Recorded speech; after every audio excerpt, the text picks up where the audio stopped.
Greetings, greetings, greetings. Hold up. All right. We testing this out.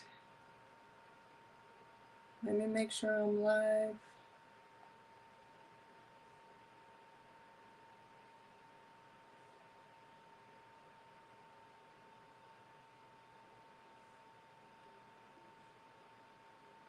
Trying to make sure I'm live on all platforms, y'all.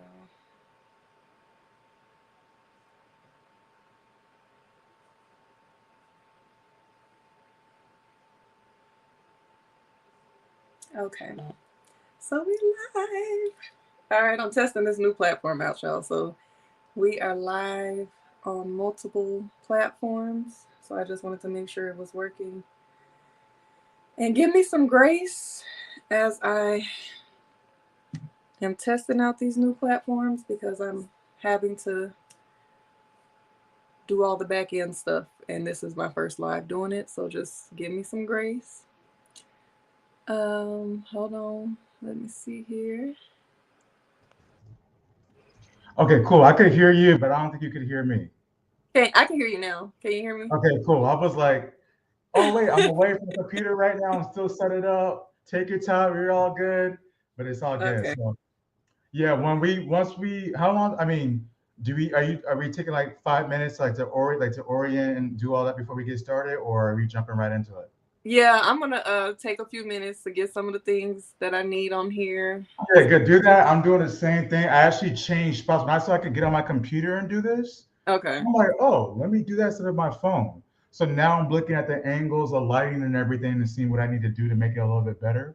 Okay. So I need a little bit of time. So that feels good. You good, you good. Greetings everybody that's on here. We should be live on oop, my TikTok is looking a little crazy. We should be live here on Instagram, on YouTube, and over here on TikTok. If I can get this right. If you are watching on Instagram, please do me a favor and go to the, you know where to go. Subscribe to my YouTube channel. I'm building my YouTube channel. 2025 is going to be up on YouTube. So please make sure you're subscribed. I have lots of content on there.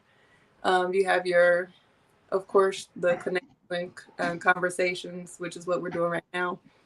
We have vlogs. I got my lifestyle vlogs. I got my travel vlogs on there.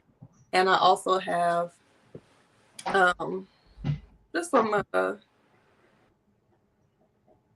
good content on there, just giving reviews about different things, life, love, and relationships, shows, everything that ties into healing, self love, self discovery, intentional dating. So make sure you're on there as well. Let me get back on. And please let me know at any time if you cannot hear my audio because I am on my mic. And sometimes these mics go out.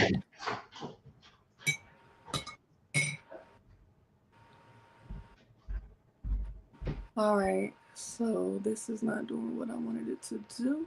There it is. Now what is this?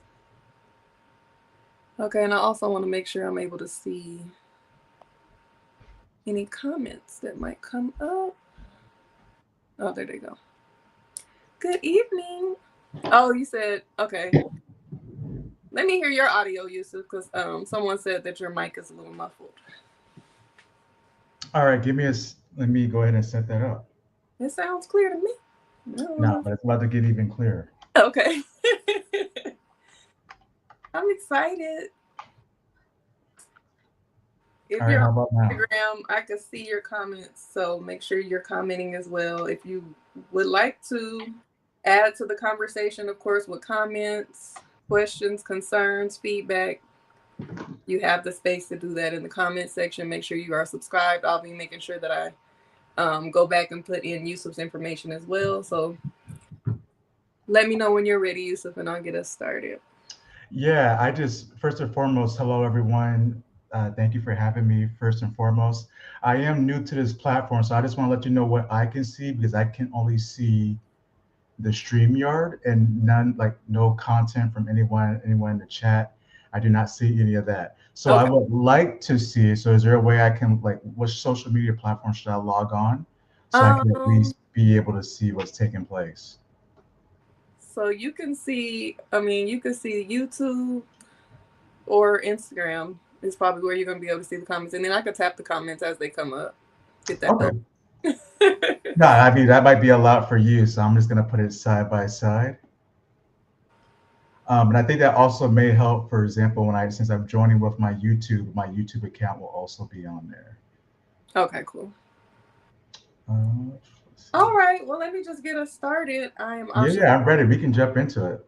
All right, I'm Osha Cerese. This is Connections and Conversations. So the point of Connections and Conversation is to pretty much get into the real meaningful conversations and connecting with human beings because post pandemic we've been in the house, we have been a little off even since social media has started when it comes to human connections. Like social anxiety is on the rise. I know my social battery goes out a lot. So this is also helpful for me too to get back into it. And normally we're in person with these conversations, but I don't want to close it off to these live platforms to be able to just bridge the gap between men and women. That's another one of the reasons why I started Connections and Conversations, so we can bridge the gap between specifically black men and black women. But if it applies, let it apply.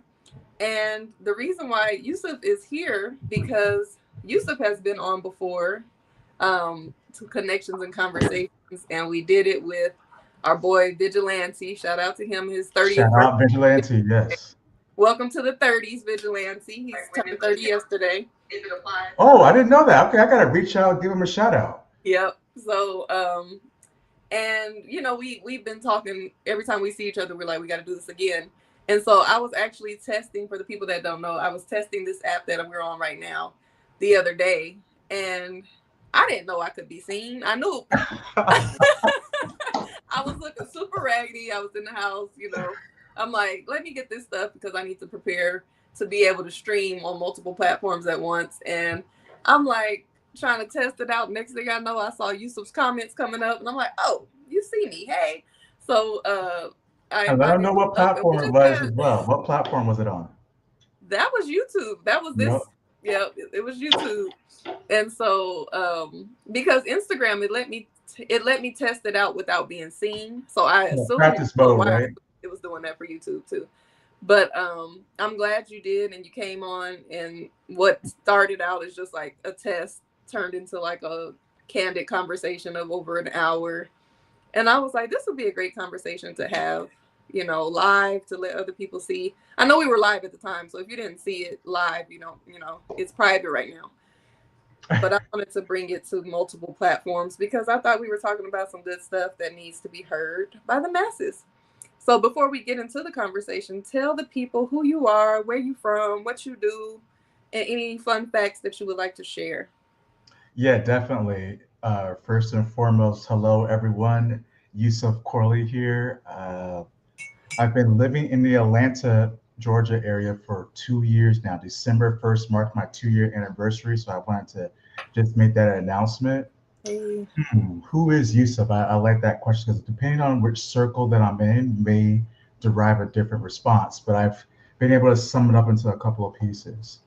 I'm a foodist at the core of my heart. I love food. I love making food. I'm a raw food enthusiast. I love making different juices. I've created and an author of the Revitalize with Juice ebook.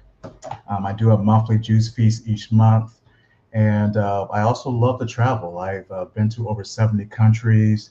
I've led a wellness event in multiple spaces, both locally, domestically, and internationally. I just got back from Panama in October doing things out there. So I've been having a lot of fun in my life. It really comes down to the elements of connection with self. I know how you were mentioning back in 2020 when like being in the house and not being able to connect with others. For me, that gave me a lot of time to connect with myself. And I've got really clear about the things that I love in life. So I love being outdoors. I love hiking. I love being by the water. I love meeting new cultures and seeing how people do different things. And again, I love food. So I had a chance to meet Asha. I want to say about what 3 months ago now. Yeah, about 3 months ago. And like you said, with Vigilante, we had a quite a profound conversation because while there was two men and also you, right? I felt the nice dichotomy of like how we had a general thread of a conversation, but yet had polar opposites of some of our responses. But yet that just shows like the diversity that's here in Atlanta as well as what I see in the dating scene now. Mm, facts. So, since you brought up the dating scene, and thank you for your introduction. Before we even get into that, I want to talk more about some of the things that you mentioned. Yeah. So, how long have you been on your raw food journey?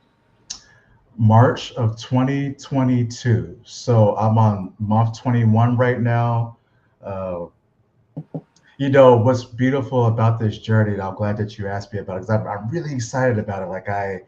I'm doing a on January 18th. So for those of you who are watching, and also feel free to check out my pages. If you're on Instagram, it's Yusuf.Corley, Yusuf. Well, I think you see my name up here, so Yusuf.Corley. And if you're on YouTube, it's peace.embodied. And I show my live food demonstrations, my juicing demonstrations, my juice parties, my juice feasts, I'm always experimenting with the foods because this is still new to me, right? I'm 21 months in, but I'm always still learning things, right? It's because I've never um have gone this long with any type of lifestyle choice. Mm, Well, I guess I have, right? I guess I have when I was living in it. But for me, in living raw foods, right, it's such a different concept because I'm not cooking anything. And so now the work of dehydrators, food processors, a juicer, a blender, and those being my primary tools that I use, which is a lot less expensive than purchasing a large oven. So that's what helped me frame everything into reference. I've learned just like, okay, I can make some eggplant bacon. I can make a nut meat patty. I can make a nice green avocado salad. I can make my spicy buffalo cashew sauce, right? And this was all just due to like trial and learning, right? It could be also some error as well, but in that error, I'm also learning. Okay, maybe I shouldn't put that much habanero there. Maybe I should put only just one, right? But within that, figuring it out. So I really enjoy the process. And now I'm in a place having this raw food brunch on January 18th, inviting folks out there in Atlanta. So if you feel called to it, definitely check it out. And I'll find a way to get the link dropped in the bio or yeah, in the in the comments. So that way, description for sure. all right. So I'll go ahead and send all that information up so that you can drop that in there. But yeah, that's a little bit about the raw food. So 21 months in it, I offer consultations helping folks to change, hmm, to have access to a different lifestyle. And so when I say access, it's more of like you have someone who could share their journey so that you may not need to go through some of the pitfalls that I went through. Even though I think that's a part of the process, is like, you can be guided a little bit. So Right. I'm here to help serve and support. I haven't had H2O or water in 21 months. I juice or get it from coconuts. So yeah, feel free to ask away. Wow, that is amazing. And the first time that we met was actually at Vegan and Friends, formerly the Vegan Social. And I Yeah. know that you offered me some juice. And normally, I don't really be taking stuff from strangers, but It was watermelon juice is what I have right here. but you did. I felt your energy, and you were very open with sharing. And that's a big deal to share when you have things for you that are exclusive to your restrictions. Because I'm just thinking about when I'm with family and everybody else is like meat eaters or whatever, but they always want to try my vegan food. I'm like, this is all I got for me. You got plenty of options. Listen, that part, But like, they want to like explore you and you wanna want to you share. wanna dig into my stuff, but you can eat your things too. I can only eat this that I brought Mm-hmm. for me. If you wanted something, you should have said something. I would have made sure I brought you some, but that's not a here or there. I'm learning just to bring more. I can always take more. Right. That part. Yeah. So yes, your the juice was amazing. And have you noticed, first I want to ask, what inspired you to go on the journey of being a raw foodist? And when you started it, did you have a goal in mind of how long you were going to do it? Did you have an intention, or was it just like, I'm changing my lifestyle? Oh yeah, I love this question. Let me rewind and go all the way back. I started again in March of 2022, and that's when I went raw, and I'm like, I flipped the switch. I'm like, this is now my life, right? It was no questions at that point.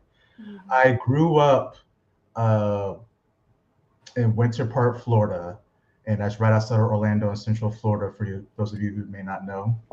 And at the time, in the '80s, my father was I would say like a practitioner, or was within the lifestyle of the like Elijah Muhammad. And so think of books of like How to Eat to Live, Mhm. uh, going through his journey, his spiritual journey. I remember him fasting and even some of the religious practices of Islam, of prayer and like detoxing and things of that nature. So that's what part of my life well, not part, yeah, a big part of my life I grew up into. So I lived a vegetarian lifestyle growing Okay. up. I remember the first time I consumed meat, it was like in my preteen years. And yeah, I was at a friend's house and I got really sick. Mm. And because I didn't have like, no one had the language, and I say no one, like there's meat eaters around because I was at a friend's house, but because they ate meat commonly, right? It, I wasn't able to trace that it was a food that made me sick because no one else around me was feeling discomfort. So yeah, I ended up consuming meat for a while, and my father did as well. So it's like we just went through this period of now we're introducing all types of foods into our lifestyle, and so now fast forward, 2017 is coming along. I see the documentary What the Health, and I'm like, okay. For those of you who may not have seen it, there's a part in the scene where they're giving someone, yeah, just they removed edible foods from their diet and they were eating more plant-based vegan foods. And they said after 2 weeks, they were able to get rid of like 20 of their medications. And I'm Mm. like, listen, I don't know if that's true or not, but I'm at least, and I wasn't on any medications at the time, but I was like, at least let me try that can make such a drastic change in Right. someone's health, and they're off 20 different medications. And someone was like in a wheelchair and now they can get up and start walking. And they said after 2 weeks, I'm like, well, let me It's at worth least a try. let me at least try for myself, and Yeah. see what it's like. And so I remember making that switch, going into my kitchen, throwing out 7 trash bags of Mm. foods and drinks that no longer aligned. And I'm like, yeah, I'm doing this. So usually when I make a change or a shift, I'm all the way in. It's like, nope, I'm not. Let me just clear everything now. It's not like, oh, one day I'll do it. I mean, I do that for some things, but when it comes to, I guess the food is like, nah, I'm doing it right now. Mhm. So 2017 went vegan, plant based. Uh, and I will even say in the beginning with that, I faced some challenges with not knowing how to make any of the foods. Mm. So I used to think like, oh, just get rid of meat and I'm eating a whole bunch of sides. And quickly became redundant, the things Yeah. that I was eating. And then also I found myself eating a lot of like, like the Beyond Foods and Impossibles. And I know there's different steps and different layers, right? But I'm like, why am I going back to heavily processed foods if my goal is to move away from that? Mhm. So it was a stepping stone. Going vegan was great for me. It helped change up a lot. I learned how to eventually start making some foods that were okay. At least for me, like I know I would eat it, but I ain't gonna be trying to rag about my food being great to like invite someone over to try it out. So now fast forwarding to 2022 in March. There's a retreat taking place in Panama, uh, hosted by Dr. Eris Latham. And yeah, there was an opportunity for me to be able to go and join that retreat. And not, so it was a couple of things, right? Dr. Eris Latham, what he represented to me was a figure, someone who looks like me, an elder in his 70s, but yet I'm watching him like run, Yeah. lead classes with like 15, 20 plus students, like mentally astute, just like in great physical health, great memory, like naming dates from 60 years ago and like just like the different time frames, and is a wizard when it comes to the food. And Mhm. so being able to hear like the electromagnetic properties, when to fast, like working with coconuts, and that's why I've been drinking coconuts daily for the last 21 months. Mhm. Just due to having a coconut in Panama, feeling like the electricity going through my body. And I'm like, oh, you know what? I like the way that I feel right now, and I don't need to second guess like what's happening right now. It's like I feel it. I'm learning how to make the food, like with the actual tools with the food processors. And so now I know how to make things, or even like to start at the base level. So that way I could take it back home with me. So while I was in Panama on day 4, I was there for 11 days. I went ahead and ordered me a food processor and a dehydrator because those were the two things I didn't have. So when I got back, there was no gap. Like I Right. just keep it going. So Dr. Eris Latha was a big pillar in helping me to get started because just being able to be on the land in Panama, having access to the 75 different tropical fruits and vegetables, learning with the hands-on demonstrations, and then learning about the science and how food works with the body, that made it very clear to me. I could understand it from a physical perspective, a like a academia perspective, and also from just like a natural nature perspective as well. I think that's so beautiful. Something that you said resonated with me too, because, and I think a lot of melanated people, when we start our journey, we're looking for people who look like us to guide us in this path, because we don't really usually have that many people in our families that have already laid the foundation for that. So that's dope that you grew up vegetarian. My dad kind of followed a lot of Minister Farrakhan's teachings as well, but not so much with the diet. Maybe like no pork as much, but Yeah. but Yep. when you said looking for someone that looks like you, so when I started my journey, the only person I could find was Dr. Sabi. So I started my vegan journey with Dr. Sabi's nutritional guide. Yes. Started out alkaline vegan. That lasted for, I set the intention to do it for 30 days. I ended up doing it for 6 weeks, but it almost took me out. Okay. But Talk it about really it. wasn't it. I'm just joking. It wasn't Okay. the restrictions, it was the lack of education and just getting, you have to be prepared for the discipline that it takes. That, So when I first started, it was like, "Ooh, this is interesting." First of all, I went shopping at Whole Foods, so that was the first red flag that I didn't know what I was doing, because I think I spent $200 and came home with maybe 3 bags, and this was before inflation, so that wasn't a lot. okay. Um, I did it. I did good the first couple of weeks. I did start experimenting with different meals. Like I made some chili cheese fries, but they were alkaline. So the fries were green cooking bananas.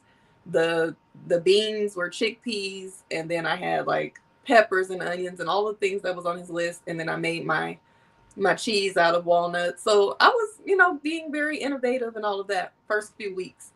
After a while, I was a full time nurse, so I'm going to work. I'm knowing that you can't use a microwave. You can't. There's so many things that you can't eat on Dr. Sabi's list. Like, can't have potatoes, corn, carrots. You can only eat seasonal fruits. Supposed to be drinking a gallon of water a day. There's so many things I couldn't. I wasn't able to balance all of that, and I was just taking, like, I didn't know. I'm thinking, like, what can I take to eat for lunch if I can't use a microwave? So I was taking a lot of salads, and I wasn't eating enough, which is what it boiled down to. So one day I was at work, and I stood up and fell right back down in my chair, like almost passed out. So my coworkers ran and got me like some hummus and pretzels and some orange juice. And I went upstairs, got an appointment with a doctor upstairs. She took my blood sugar, or they took my blood sugar, and it was super low. And this was after the snacks and the orange juice. So there's no telling what my blood sugar was before that. So she was like, "You're going to have to do something about your diet." She was telling me, "You're going to have to add fish or something." And I was like, "No, I'm not going to do that." But I did get off of his guide and just did the traditional vegan diet, and I did that for like 5 or 6 months. And then I felt like I needed to add seafood back into my diet. Wasn't craving it or anything. I just felt like I needed to. So I did that until 2020. And then I've been vegan since then. But that was 2016 when I started the journey. And I think there was like a rise of people going into veganism around that time. I guess that's probably when, I don't know, you said What the Health came out in 2017? No, that's when I watched a documentary and when I made the switch to become a vegan. Okay.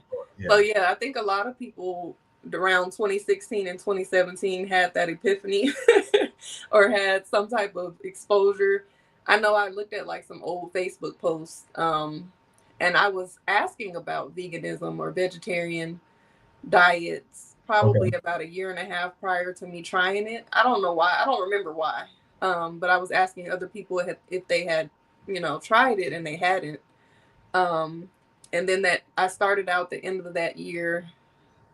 I think it was because I wanted to lose weight. And like before, it was so easy for weight to come off of me. Like if I stopped drinking soda, the weight Okay. would fall off.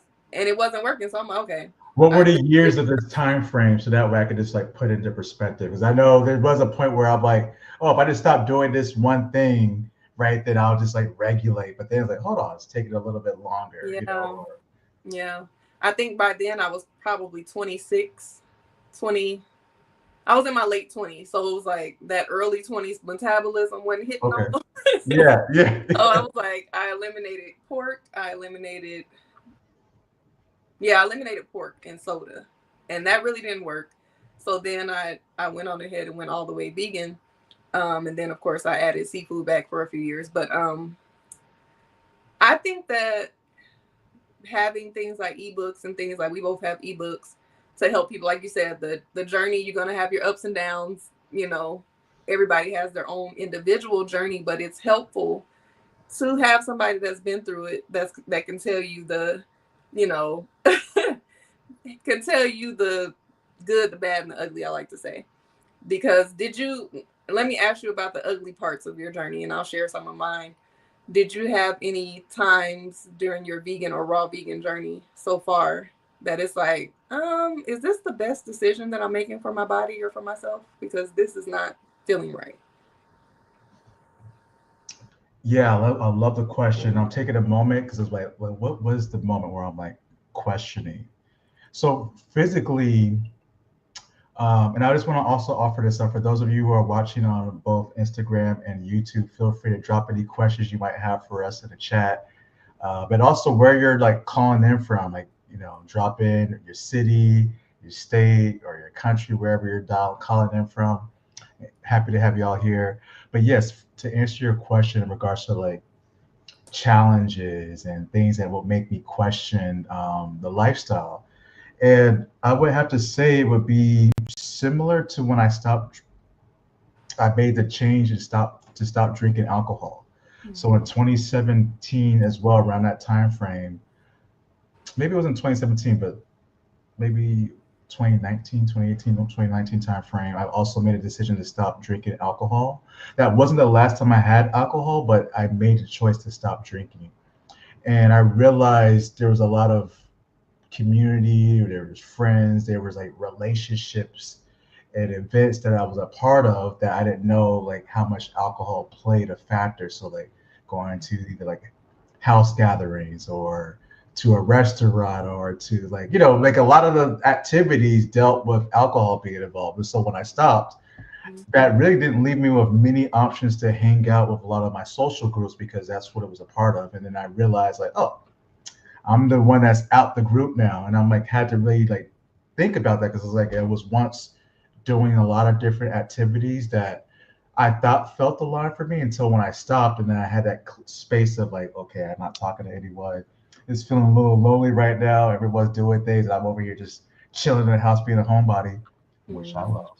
Um,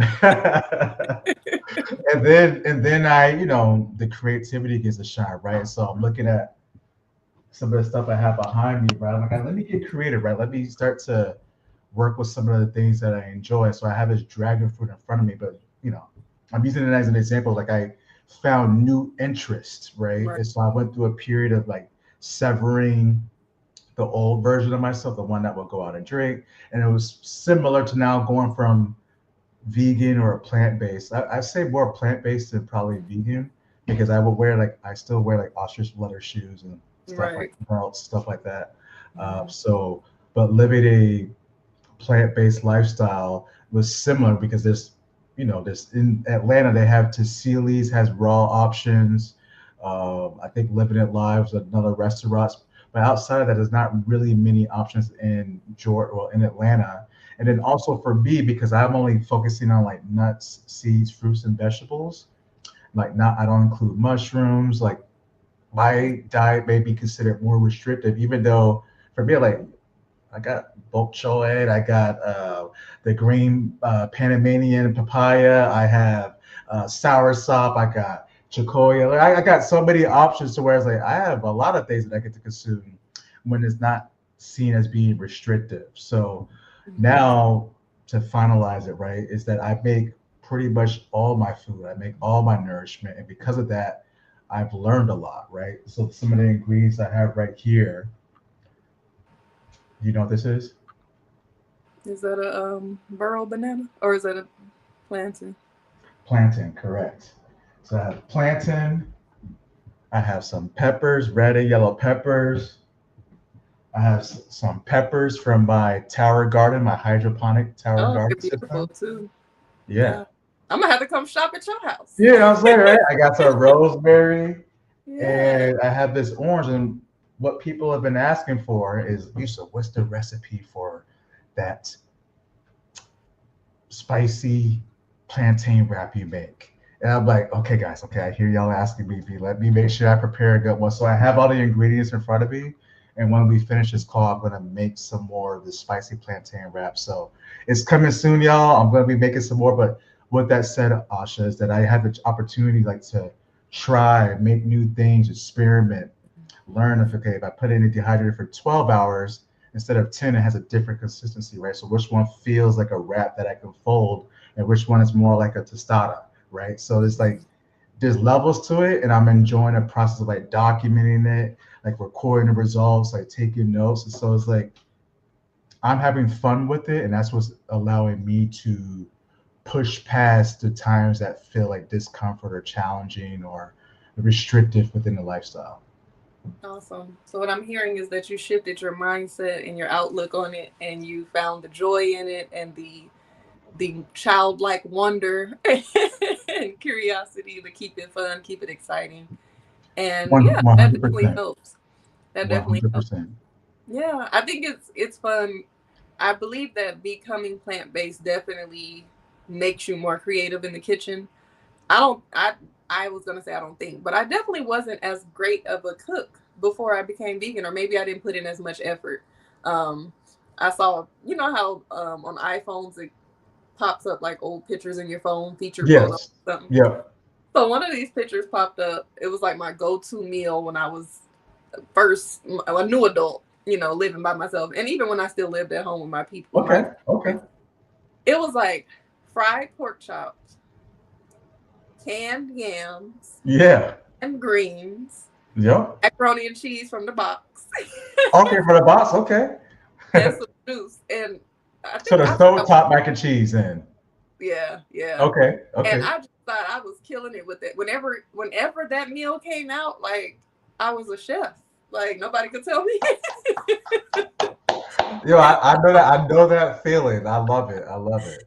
I It's just like think it's that like it's like what's your best food that you can make? You're like this. exactly. I am a chef. I need a Michelin star rating. But yeah, I I but when follow I became instructions plant-based, well. yes, when I became plant-based, it just makes you creative. It makes because you don't want to. It's not like you're saying I don't like food that tastes good. Like we still want flavorful food. So you have to get in the kitchen and figure out what spices, what seasonings, what combinations of spices taste good together. I didn't know nothing about no cumin, and I didn't really use turmeric and all of these different things. If it back in the day, your seasonings was like seasoning salt, Lowry's. garlic salt. Yep. You might do some garlic powder, but regular iodized salt, pepper. That's it. So just evolving and learning to experiment. Sometimes I get inspired by just like watching the Food Network, even though they're not cooking plant based dishes. Just the excitement of them going in there creating stuff like on Chopped Mystery Basket. You have these are your ingredients. Create something out of it, and it makes you want to go in your kitchen and be like, "Let me see what I got up in here and what I can put together." And That's it. you want to veganize the things that you're used to, and like you said, learning about different foods that you didn't necessarily grow up eating. One of the foods that I was introduced to, not as a well, I was an adult, but I was a young adult. When I was a nurse at this luxury um, skilled nursing home, they used to serve really good meals. So the staff, whatever's left, we had access to that food. And it was my first time having zucchini. I never had zucchini growing up. And I fell in love with it. And I'm like, this is delicious. So that's like one of my favorite vegetables. Or I don't know if you consider it a fruit. Does zucchini have seeds, right? Yes, that's a vegetable. But if it has seeds, it's supposed to be technically a fruit, though, right? We're gonna have to look It's that like up. I'm I gonna look call it it a up ve- right now.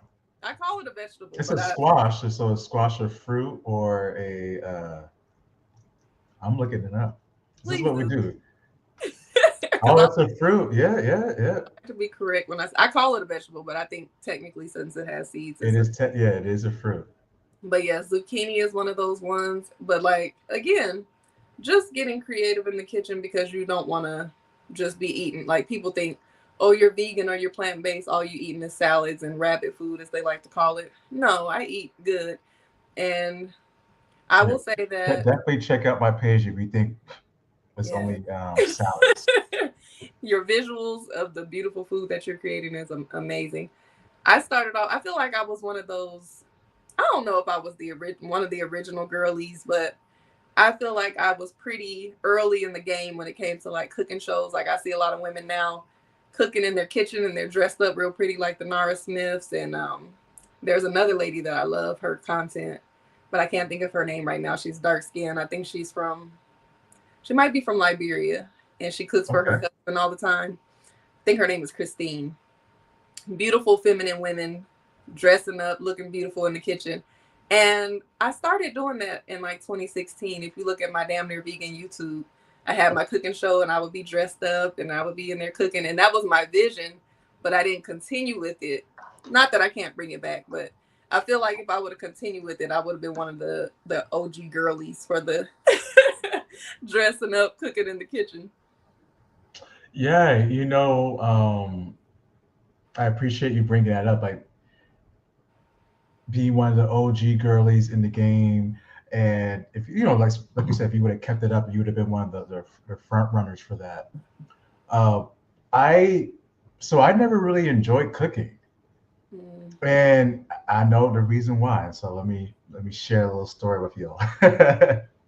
I was told that my food wasn't good, and so Oh. but the thing is, it really wasn't that good. I mean, like if someone was to be objective, I'm like, it's clearly like your food is better than mine, so it's probably best if you make it more than I do, right? So it's like if I'm gonna like qualify like a skill set, actually, I'm gonna grab this and use this as an example. Okay. Hold on. Make sure you all, or if you're tuned in, to give us a shout out in the comments. Let us know what you're thinking. Give us some comments, feedback. Let us know where you're from, and we'll shout you out. Definitely. All right, so I'm back. So I have this worksheet here, and it says delegate and elevate. Delegate and And yep, delegate and elevate. And so it's broken up into four quadrants, as you can see here. And so I'll just read it off to you. The top left quadrant is love and great. The top right quadrant is like and good. The bottom left is don't like but good. And the bottom right is don't like and not good. And so what I appreciate about this list is this is basically a tool that's used for business, like a vision traction organizer. mm-hmm. However, it can be applied to pretty much all relationships, right? Like your relationship with your home, your relationship with your partner, relationship with your work or career or business. And so I utilize this to like deem like what are like the house tasks that need to be done? What are the things that I love doing? So if I love doing it, it brings me energy. So it excites me. So these are going to be things that the tasks that I want to do. The stuff that goes into the don't like, don't good, these would be tasks that actually drain my energy. And so this would be something that's better off if I don't want to do it and it's not someone around me who can't do it. I would pay for someone else to do it. Because that's better off. It's worse for me to use my energy to do it than to pay someone else to do it. And then the don't like not but it's a good thing could be an example like for women, but also for men, like taking out the trash. And I use myself for instance. I live on the third floor of my building, and so sometimes it's like taking out a lot of stuff on like a lot of trash bags could be something that I don't like doing, but it still needs to be done. So these are just things that I like to put on a list. So therefore, if I'm aligning it with someone else, they might be like, "Well, I love cooking. I want to do it every single day." So therefore, like, oh, you might be better off utilizing your energy doing that then because you seem to derive pleasure. You derive more energy from doing it as opposed to if I do it, I don't love to cook, but I'm really good at it. So it'll be in the like and good section. And but yeah, I'm not going to be doing it every single day. So this worksheet helped me get clear about it. But when I at one point it was like I didn't like cooking and I wasn't good at it. So when I would do it, it then would take so much energy from me. And then if I didn't get any type of positive like feedback, oh, I was ruined. I Uh, was ruined. I was ruined. and was this feedback coming from a like relationship, or was it family, friends? Like, what was the dynamic of the feedback you were? I would say it was from all of it. So, and when I mean by all of it, right? This is when I went into a vegan lifestyle. So when I was not vegan, I was known for like making a really good fried fish. You're making like you were naming some of the foods your family had.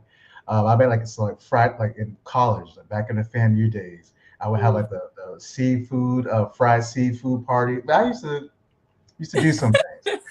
People would know me from like my turkey burgers I would make, and Yeah.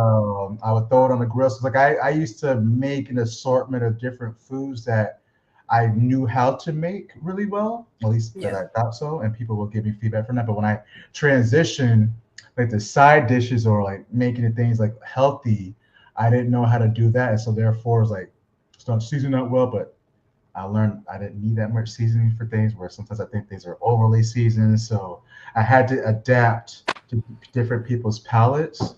And because I traveled so much, again, I mentioned going to over 70 countries, I've tried foods from everywhere. And so, like, culturally, some places they're not high on seasonings. Does that mean the food is not good? No, they find maybe different natural herbs or plants that they put into it where they may not require as much of Lowry seasoning salt, right? Right. So it's just that I just acquired a new taste, and now to try to relate with those who have a taste that's like local to the area where they live at, I didn't relate with this, so I couldn't replicate it for them.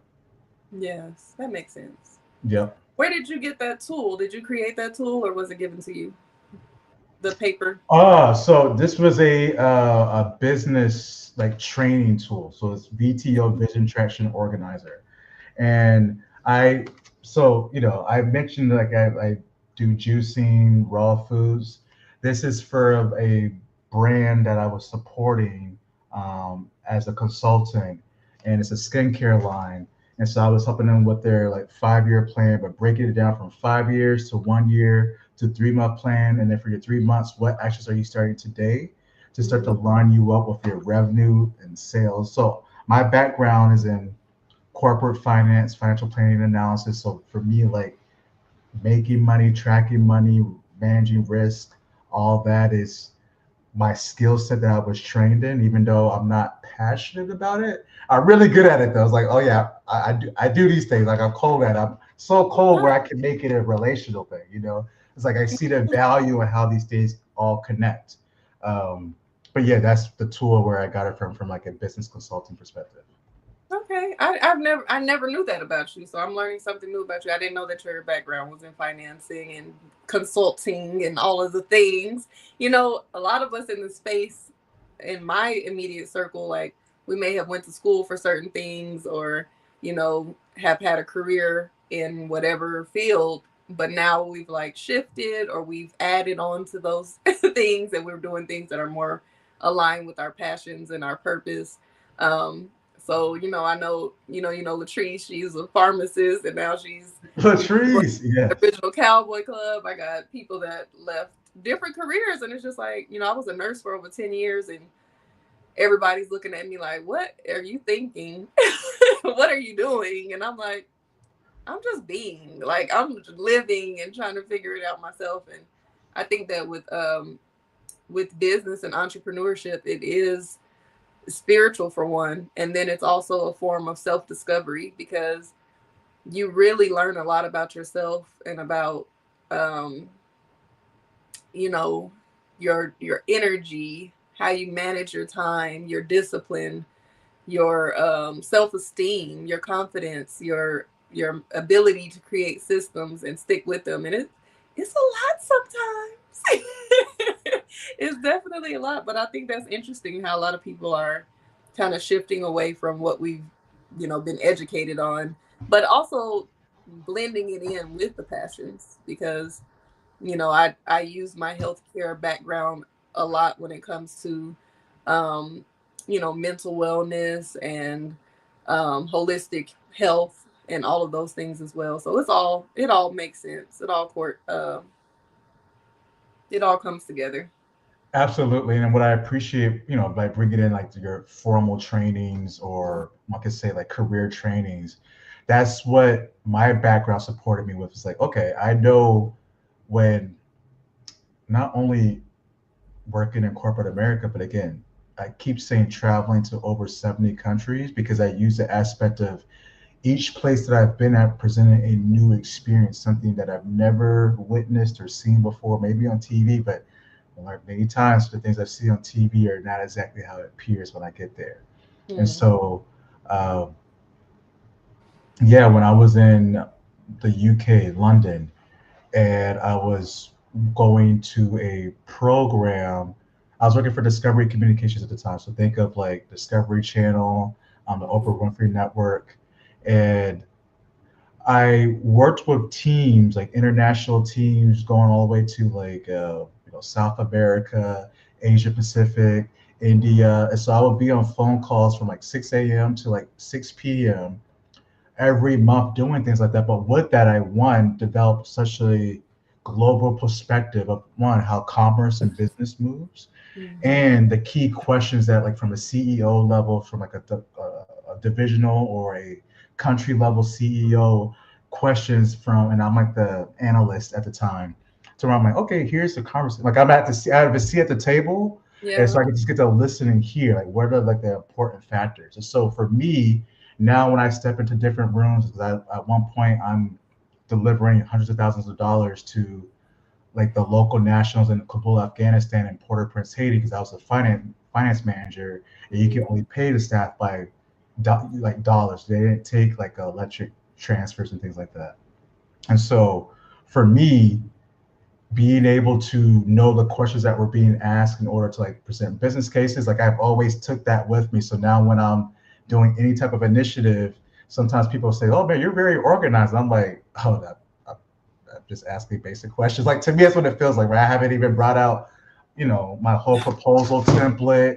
I ask Right. you to fill out like three templates before we get started. 'Cause I know that could be overwhelming. So Mm-hmm. now I just know there's certain questions that I can ask to know where's someone at. Do they have any form of a business sense? Are they just in an ideation phase where they're like, oh, these are things that I want to do coming up or in 6 months, right?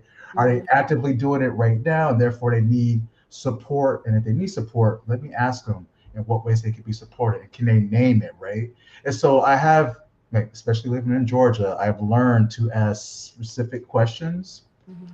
to learn where people are at, how they could be supported, in what ways I can support them if there's a mutual relationship there. Or say, hey, I might not be the best person, but I can refer you to someone else. Mm-hmm. So would you say that you are still actively like? Are you still working? Not, you said not corporate, but like independently. This is what you do if people want these services. They can Yeah, come. so it is available. I was not one of my like listed services, but those who know how to find me in that area, yes, it's like because I naturally already do it, right? And even if I'm doing like a wellness consultation or a discovery call, all of it plays together, right? It's like again, Oh, I use this example. This is a business tool, but yeah. yet it could compare and relate to like we will be utilizing this during our discovery call, right? Mm, Let's check it. Like, what are the things that excite you, right? Let's like learn about ourselves. And so these tools, what I've learned is that it's all connected. And now it's like, how do we yeah. choose to invest our energy, and then what is it our takeaways from that? Hmm. And with holistic wellness, we think mind, body, and spirit, but there's also that financial wellness piece as well. And that holistic piece is missing with a lot of people, in the spiritual community and the conscious community. Sometimes, we got the mind, body, and spirit together, but it's not aligning that well with the business and the finances, which again, all of it is spiritual. So there's something there when it's off balance in that area as well. So I think that's a great skill and tool to have, that that you're really well versed in that. And I think you should talk about it more. Just my opinion. Sprinkle that in Yeah. a bit. No, definitely, definitely. Um, and that's one of the cool things that I can appreciate because sometimes people I see like different like bios or descriptions, and I'm like, oh yeah, I do that too, and and I How would they say know? How would they no, no, know? no, no, no, but I say oh yeah, right, because I don't identify as that, Okay. right, Okay. and and so if I look at like what are the core values of Yusuf, one I was gonna say like communication. Now, so Mhm. within communication, that will fall into it, but to identify as that, no. Okay. Um, because then I might be attracted to certain audience and say, hey man, I want you to help me transform this. And I'm like, well, if you're gonna ask me to do that, like you said, the holistic wellness community, if finances are not aligning, it's like, yeah, I'm actually top dollar at this price Right. range. And if you're asking me to do it, it's like, what are you looking for as far as an investment? Like the questions you want to know, uh, I could ask you twin questions and that will probably give you more than what you need. But if you want me to now do more work and do hours of this, like my rate is probably too high for you. So rather than try to go back and forth like over money, it's like, no, I'm not gonna do that either. It's like those who can afford me can afford me, so I don't have to talk about. So instead of offering that and continues to run to a wall, it's like those who know how to reach me in that level will, and I Okay. can offer that service, offer those services in that way. Or I'm getting picked up because I've done work in other ways. I'm like, oh no, Yusuf is the guy. Let's put him on Okay. this. So you would prefer people that know you in that arena to be able to reach you on that level, because Yeah, because you gotta come with some yeah. dollars. You know what I'm saying? You gotta come with some dollars. Listen. I'll help you triple. All that, right? Because I'll build the plan. I'm a visionary, and so I'll help you walk through the different steps. We're 5 years down the road, and so if you're talking about doing this, it's like, okay, well, what's happening here? How are we bridging that gap? Let's look at your monthly results, right? What are your sales targets? And not only sales, let's go into the product inventory and look at each profit margin and look at the cost basis and how are we comparing versus the inventory. Where's the inventory turnaround time? Is it a 2 week?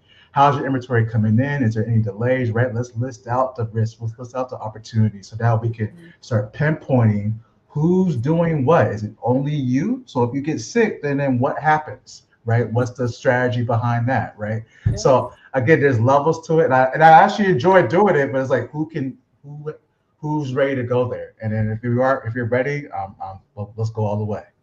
There Let's go are a all the lot way. of businesses that need your help. I mean, I've been behind the scenes, and the lack of systems and the operations and all of that. It's real out here. Some of them have the budget, but we'll talk about that.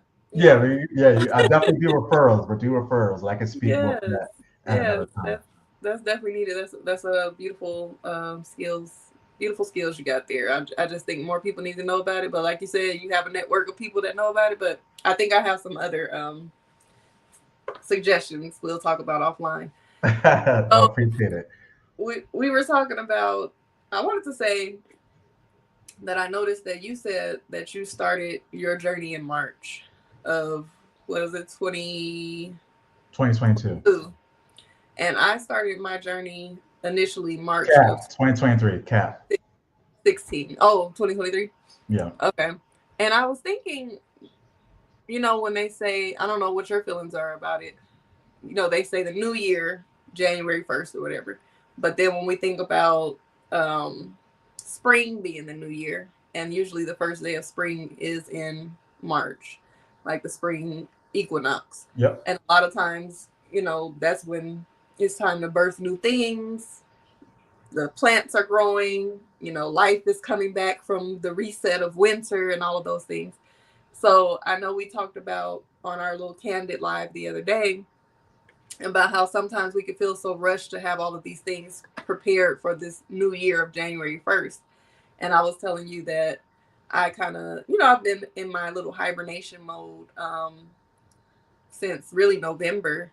And at first I was kind of feeling guilty about it because that's That's one of my things that I kind of do guilt trip about when it comes to rest, which a lot of Black people, melanated people, and women especially, we don't know how to just get somewhere and rest without feeling bad about it. Like we feel like we always have to be doing something productive. There's so many things to get done. So what are you doing here? Chilling, relaxing, resting, or whatever. And I had an epiphany, and I'm like, you know what? Just thinking about and looking back on previous years, and looking at little posts or little conversations I might have with other people around this time of year, I was saying that I think from the time that daylight savings time ends and it starts getting darker earlier and colder, until about February, that's like my little hibernation season. And it's a little off from what winter is December to March. But like for me, I would say my winter in my life is like November to February. So I do like to do certain things like we talked about, vision boarding and preparing, setting intentions for the new calendar year of January 1st. But as far as like putting so much pressure on myself to like get certain things started and get my energy back up and get outside more often and all of that, I kind of give myself a little month grace period of February. So I wanted to know, what are your thoughts about that? Like, how do you feel in this winter season coming up? Because technically it's still fall until next week. What are your feelings? What's your mood? And how do you feel about the calendar year? Yeah, I like how you shared about as things begin to get darker earlier with daylight savings time, cooler. I think of the fall season and what it represents is like the ending of the harvest. Mm-hmm. And for me, that's a time of going within. And so I think naturally what's taking place, I find myself, one, sleeping a lot more.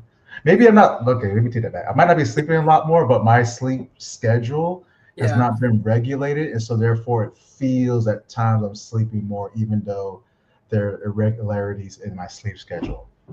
I would in the past, like, be upset about that. Like, oh man, I should be sleeping. This should be happening. And I try to control it, and then I end up still getting less rest. And Mm-hmm. so what I'm finding this time, Asha, is that I'm allowing it because, like you said, it is seasonal. Like this happens. It's a big shift going from one time frame and then now an hour switch and then also getting dark. It's like a huge shock to the system. And so because I'm experiencing that shock, I am allowed it to take place, but while still being productive. So what I've learned during the time of the ending of the harvest is what stays with me. Like what did I learn? So, Mm-hmm. using the tower garden system, setting that up, having my first harvest from that, what vegetables worked well, which ones will I probably not do again or be better for outdoors, such as tomatoes. Like, don't put tomatoes in the tower garden. Oh. Um, it just drinks up all the water. So I'm like every day buy like packs of water. And listen, I never grew any either, so I had to get rid of them. They dominated the tower, and then they didn't even produce anything. So it was quite deflating. But yes, a learning lesson. So Mm-hmm. I used the fall time as this weather, the temperature is shifting, to reflect on the harvest, reflect on the spring, reflect on the summertime. Uh, Usually I'm traveling during that time frame or slowing down my travel or speeding up, depends on where I'm going. Uh, and yeah, just getting like very clear. So like starting my like end of the year intention setting, like what goals and things I want to accomplish. Not saying that I have to accomplish it, but just more of like, okay, let me reflect on the year, like what happened, right? Mm-hmm. Sometimes I get like so busy with everything that's going on, so I'm like, let me stop and like turn around. Like, where am I at? Am Exactly. I at the same spot level, which is okay, because sometimes you need to move parallel in life. Did I gain some space, or did I lose some? Right? Or like, where's the direction I'm going? What was I thinking about? What was important a year ago? So I look at some Yeah. of my older journals, right? Just like reflect, Yeah. like, what was important to me? Because clearly that's not important anymore. I am focused on this right now. Right. So yeah, just to reflect. And so I like to use this time frame where things slow down. Most of the validated people that I know don't tend to be outdoors in the South. So they don't be doing things outdoors. So I don't mind being outside when it's cold. I moved from DC down here and I Mm-hmm. actually have like the proper clothes to keep me warm. but I know that I don't see too many activities taking place usually during this time. So I don't mind like being more of a homebody, focusing on projects, closing out the year, or doing some travel. Yeah. Yeah, I grew up in Colorado, so I'm I don't want to say I'm used to the cold. Like people always say, you grew up there, you're used to it. I don't know if I necessarily get used to it. I didn't really like it then either. I don't like being cold, but I think I've gotten away from living in Atlanta for 10 years now. I have kind of gotten away from not letting cold weather dictate my activities because I know growing up, thank you. Somebody on the TikTok said working and enjoying the conversation. Shout out to Lonnie Booker. Thank you. Thank you, Um, Lonnie. you can check the bio to get to our YouTube, my YouTube, and then I'll link you to Yusuf as well or Instagram. But growing up in Colorado, it could be freezing, roads covered in snow, which really is not really going to happen because the snow plows are going to get out there. But snow piled up on the sidewalks, 3 feet, cold, freezing. If we want to go to the club, back, I was younger, but if we want to go to the club, we want to go over to my cousin's house, pull up. I'm going. I'm not allowing the snow or the cold to deter me. But living in the South, we already know if a snowflake falls tonight, it might be shut down tomorrow. Shut it down. But Shut it down.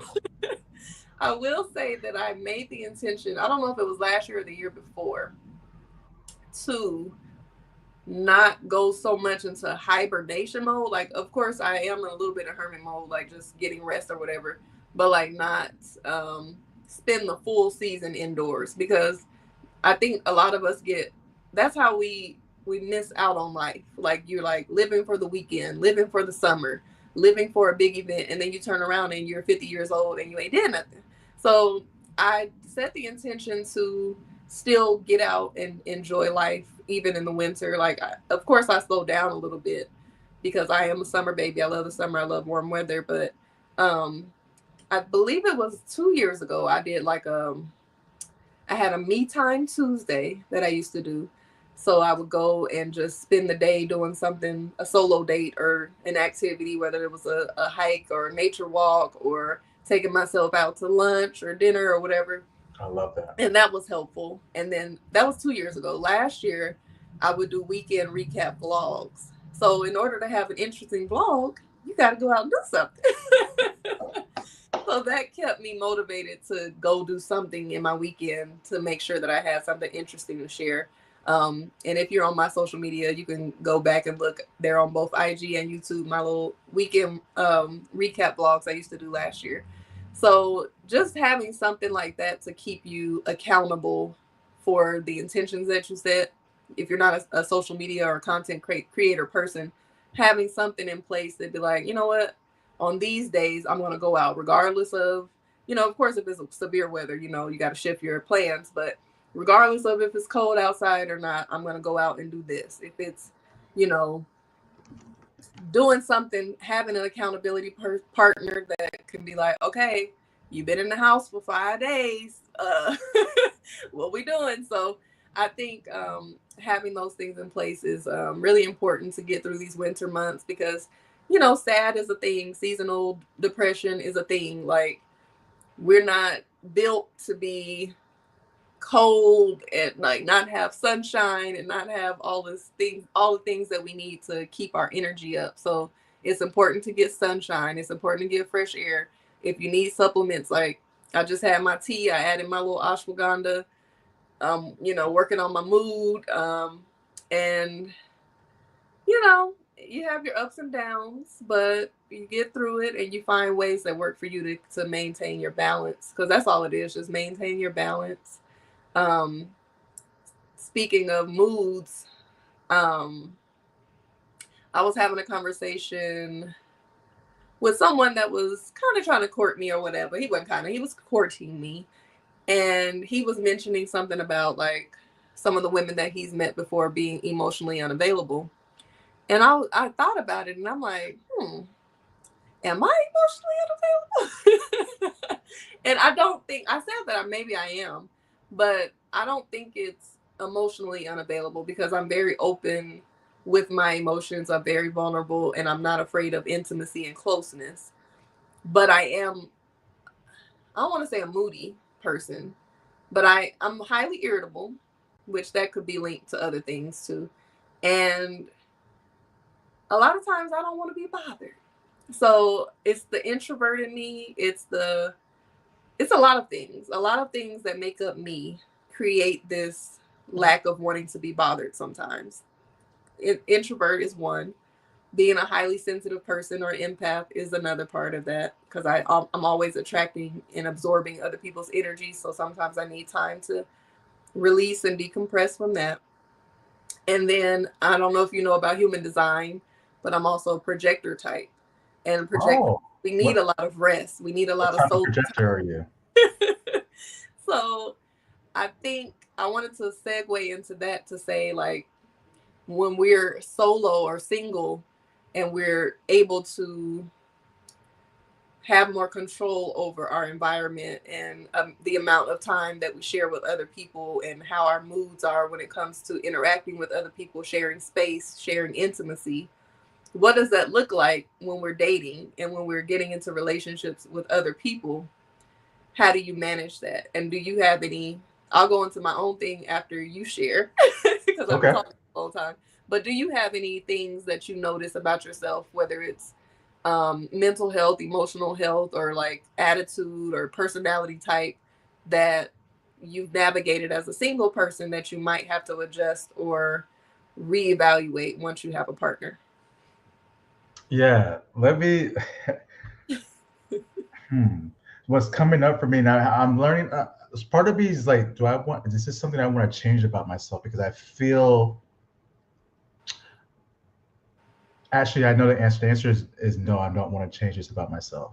Mm-hmm. There's aspects of when I would identify as playing small to make others around me feel comfortable, and so that could be a form of people pleasing, and the result would still be the same. So it's like if I'm going to minimize myself to try to make someone feel better or just feel comfortable, whatever it is, right? And I don't feel good within myself, then I'm like, well, this is never going to work. It was just a time bomb waiting for that moment. So it could be Mm-hmm. 1 month, 6 months, 2 years, 5 years, whatever it is. And so my whole aspect is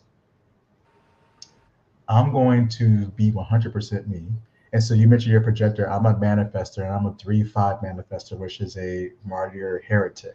And so Mm-hmm. I typically I learn by doing, and that's why I can say for a doubt. If I'm telling someone to do something, it's like no, I'm speaking from experience because I went through it. I'm like no, I actually know that if I don't have any kids, so I'm speaking from the experience that I was a part of.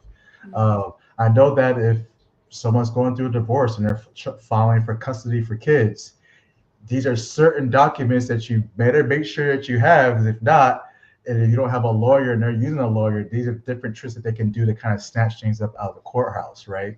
Mm-hmm. And I would just hear folks use different, like, oh, just work with a lawyer, work with the HR department. I'm like, guys, these people are not here to help you, Right. right?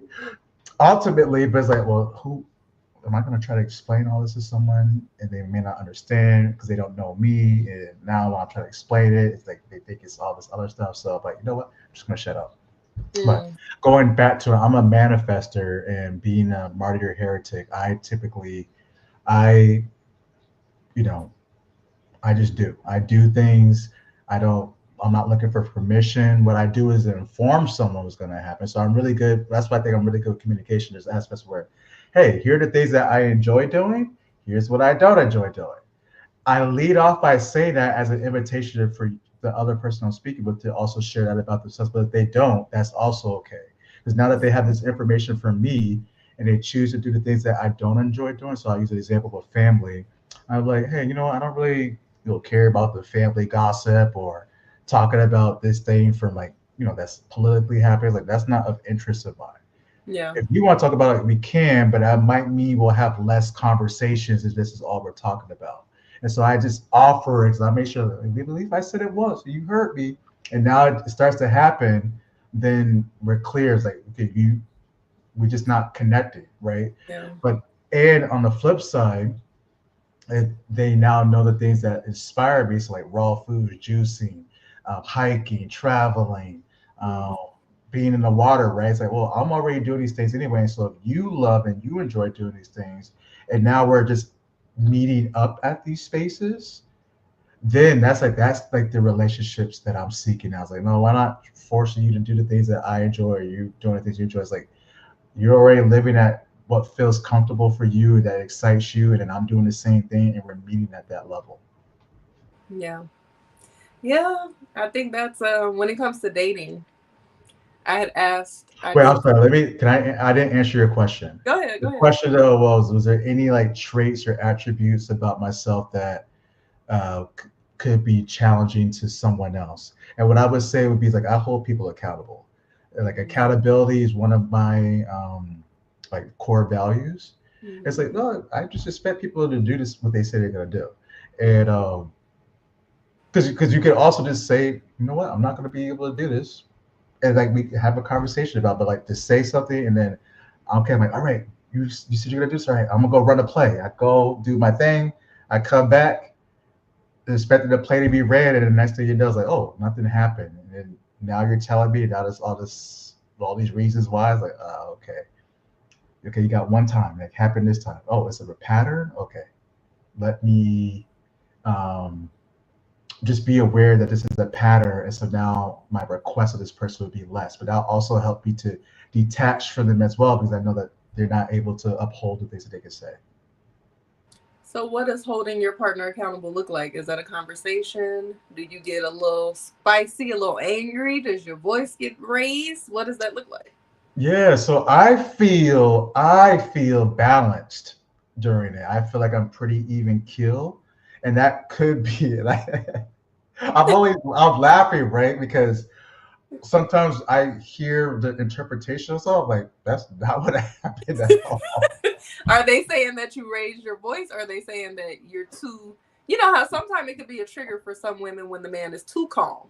It'd be like this. It's like the action and then intent, right? So like that the intent was I'm asking you a question about something, and I'm like, let me find like the most like softest words to say and all the things, and then but I'm asking also directly. So I was like, I'm not going to beat around the bush, but hey, I'm just going to use it a common example within like relationships. Like, oh, I noticed a charge from XYZ Corporation. It said $5,000. I wasn't expecting that. This is an unknown one-time expense. Do you know what this is? Right. So to me, that's maybe the tone that I'm coming across as like more very inquisitive, and then now the response being like and like it's an attack, and so I'm like, now this is telling me other information. So from there, I'm now just picking up data. Like, okay, this person is responding back in a defensive manner, and I know I didn't ask in a way to like, why did you spend this money? Because that's different, right? And that's now causing or inciting defensiveness. But now if I'm opening up in a way to where hey, I've noticed this. Bring it to your tissue. Want to learn some more about it? Can you share about it? It's different from why are you doing this? Right. So if there's a defensive response that's informing me, and so then I'm going to ask more questions. But then again, that's just going to further incite. But I just like collecting data. Like, oh, this person's mad. Let's get down to the bottom of this. Mm-hmm. And it makes me think that them being defensive about that type of questioning or conversation could be from whatever they've dealt with in their past. Could be One hundred that percent. you know they might have had that experience in a different way and it turned out bad, or they're not used to having those direct conversations, or direct may have come off as intimidating to them based on whatever they've been through. One So thousand. that's One thousand that's percent. another dynamic of relationships and dating. Like, you're bringing in two different people from two different backgrounds. Everybody comes with their own baggage, whether you've unpacked it or not. You still got it. Like, you still got the suitcase. The suitcase might have been unpacked, but you still got the suitcase. Yeah. Yeah. So you still have triggers, and you never know how those are going to come out. I always say, when all of us, people in my circle, we've all been on some sort of journey, healing journey, spiritual journey, combination, or whatever. Um, the things that we set intentions for, the things that we desire when it comes to relationships and partnership, we are open. Most of us know what we want. We know how we want to be, how we want to present ourselves, what type of relationship we desire, what type of partner we want to align with. And we have these ideas of how this relationship is going to be so much better because we've learned lessons from the past relationships, and we've done the work, and we've read the books and listened to the podcasts, and we've got wise counsel, and we have all these things in place. But I always say all of that sounds great in theory, but you have to get the practice in. So once you're faced with the relationship and you have this person that's reflecting back to you, and you're triggered, and you have all of these opportunities to practice what you've learned, or the tools that you've gained, or the differences that you want to create from what you've done in the past, that's the real test. And we can't feel guilty if we don't pass the test every time, because we're human. But it's not until we have the opportunity to test out what we've learned, or what we've changed or adjusted and shifted about ourselves, and the way we want to show up in a relationship. We don't know until we're there. 100%. So. Until it's like one of my I was one of the brothers I worked with. His name is Kevin Welton. He's known as a transformational coach Mhm. and actor. He does a lot of amazing things, but there's one aspect that he brings up is like sacred opportunities, and so I like to utilize it. So instead of saying like a trigger, instead of using the term trigger, he says it's a sacred opportunity, because I you love it. don't know until you Yeah. get into that moment how you're going to respond. So if you call it a trigger, it's like, oh, I noticed that my heart rate's picking up, and this person's raised their voice with me. It's like, what's happening here? And so I if you have the opportunity to reflect in that sacred opportunity, that moment, right? You mm, have a chance to make a different decision. So I always start off by, ooh, I noticed that I'm feeling something here. So like, what am I feeling in my body? Okay, my heart rate's picking up. So like, we're talking about dating. I'm gonna go back to how we first met, which was at the it's now called Vegans and Friends, but it was a vegan social, yeah. and it was speed dating. And I don't know if you recall, but my first time there was like three guys and like what felt like 15 women. And I'm like, okay, this might be a little bit awkward if I'm speaking to one person and then there's two other women at the table that can hear the conversation. Like, you know what? I'm just gonna talk to everyone at once. Mm, And I know for me, this was my first time speed dating. So I'm like, man, I'm actually working through some butterflies myself. Like, not that I have any issue with speaking with folks, but this was a first time experience. So I didn't know what to expect. And so I was able to acknowledge, like, oh, this is butterflies. And I feel like the excitement, like, oh, this feels exciting instead of like anxiety. I'm like, I like right. this feeling.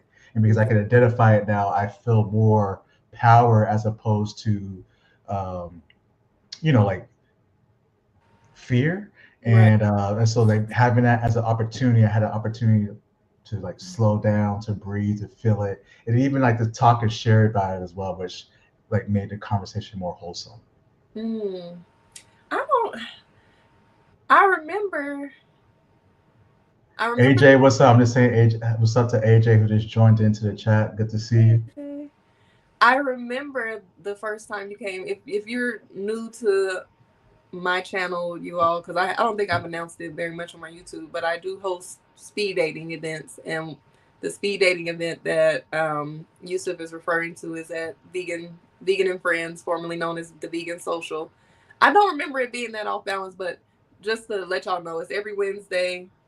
The Vegan Social or Vegan and Friends is every Wednesday from 5 to 10 at Lantucky, and speed dating is now every other Wednesday. So we won't be there tomorrow, but we'll be there. We'll be back next week. Um, I don't remember the ratio being that off, but So it started off that way, but then it okay. balanced off. Yeah, It because I balanced. was there like when it like early, so it started off Oh, that way, but it balanced out a lot more. okay, because I believe it was last week? Last week we had one more women than men. Does that make sense? One more women or one more woman? Yeah. One Mhm. more. I don't know. Yeah. We had an extra woman. So usually I gave the women an option because the two women came together. So I told them y'all can date separately, and then there'll just be a shift, where there's one woman won't have a date for one round. Or since they were sitting together, if y'all want to talk to the man at the same time, that's on you. So they opted to talk to the man at the same time. And I don't know. It's cool for first timers. I think sometimes when people are a little nervous to have their little partner or their buddy to be there with them, but Yeah, buffer. a Nah, lot they of need to people, go. You need to be doing it solo, dolo. right? A lot of people get really nervous and anxious when it comes to speed dating, but then once you get into it, you see that it's not as intimidating as it seems. You're just having conversations. You're meeting new people. You're talking. You know, you got a time limit, so you already know that it's not gonna last forever. So, you got your icebreaker cards that I provide if you get stuck, Absolutely. to ask those questions. What made you decide to give speed dating a try? Yeah, no, I'm glad you asked, because I'm like wanted to make sure I give you your flowers. Like you do an amazing job of facilitating the experience Thank by you. having different prompt cards on the table, by helping to guide both all the individuals who come and join in, make it feel very like homey, like a homely feeling, and just like your presence, your aura, essentially, in guiding the experience is phenomenal. So great job with that. Thank And so you. huh, what brought me to the first speed dating event was for two things. One, because I live a raw foods lifestyle, vegans will be the closest from a culinary perspective for Yeah. like individuals for me to connect with. And when I talk about like my raw foods lifestyle is not as foreign if I'm talking to just like anyone. So it's just like a more of like a relatability from a food perspective is why I was like, well, let me just find out more about this vegan and friends community because they're doing really cool things over there. And then now they're doing speed dating. I'm like, that would be cool to find someone, or like at least to be able to network with folks who engage in this type of cuisine, and that way I get to just share more about the things that I love doing. So it's like having that as a branch to be able to share more about me. Because if I don't get to share about the raw foods and juicing, we ain't gonna work out. You know, like that's what I'm You really know? passionate about. That's what I'm saying. That's what I'm passionate about. It's like if you don't want to try this super stacked raw dough meat patty, or these epic bacon, or this mashed cauliflower, or these sweet plantain wraps, what? If you ain't excited about that, like I am, Yeah. it's all right. You know, I'm glad you brought there's it up. many other people out there. So it's like I'm excited about that. But if you also talk about like corporate finance, business, I can do all that too. That if you're talking about it at a high level, that excites me. So right, just like if we could connect to the things that excite. So I saw speed dating as a networking opportunity. So I Mm-hmm. came open to like making business relationships, Mm-hmm. intimate relationships. And to me, intimacy and romantic relationships are two different things. I'm intimate in all my relationships, or it's not worth me having it unless it's like, yeah, I look at intimacy as like the level and depth of the connection as opposed to uh, like a surface level conversation or like that cooler talk that typically would happen like in office spaces. But yeah, so I was open to all forms, and when I would just share, like, here's my intention on why I'm here. I may not know what my ideal partner looks like, but I know what it feels like. And so Mm. it Yes. feels soft, it feels playful, it feels nurturing, it feels fun. Mm. It feels collaborative. It feels growth oriented, and so I know what it feels like, and rather than saying this is what the person is, because Mm. I almost said I something have so many inappropriate. things to say. I'm Yeah, running. yeah. I want to stay there though. Like, Okay. do you sit in that energy because you know what it feels like? Do you ever meditate and feel that energy that you're desiring to align with in a partner? Or Oh, have you ever tried that? one hundred You do. percent. Yes. 100. So the cool thing, right? I think about dating. I think about like even like if you were to reflect back on previous relationships. So like again, we're in December 10th right now. One thing I like to do around this time of the year is just like reflect over the year. And so when I think about past relationships, when I'm involved with someone, you know, I'm, I'm sure they'll be able to tell you like, he's all the way in, Mm. and so with that, it's like I can go deep with one person, like go really deep with one person, or go also deep with multiple people, but I can't go as deep if it's just one person.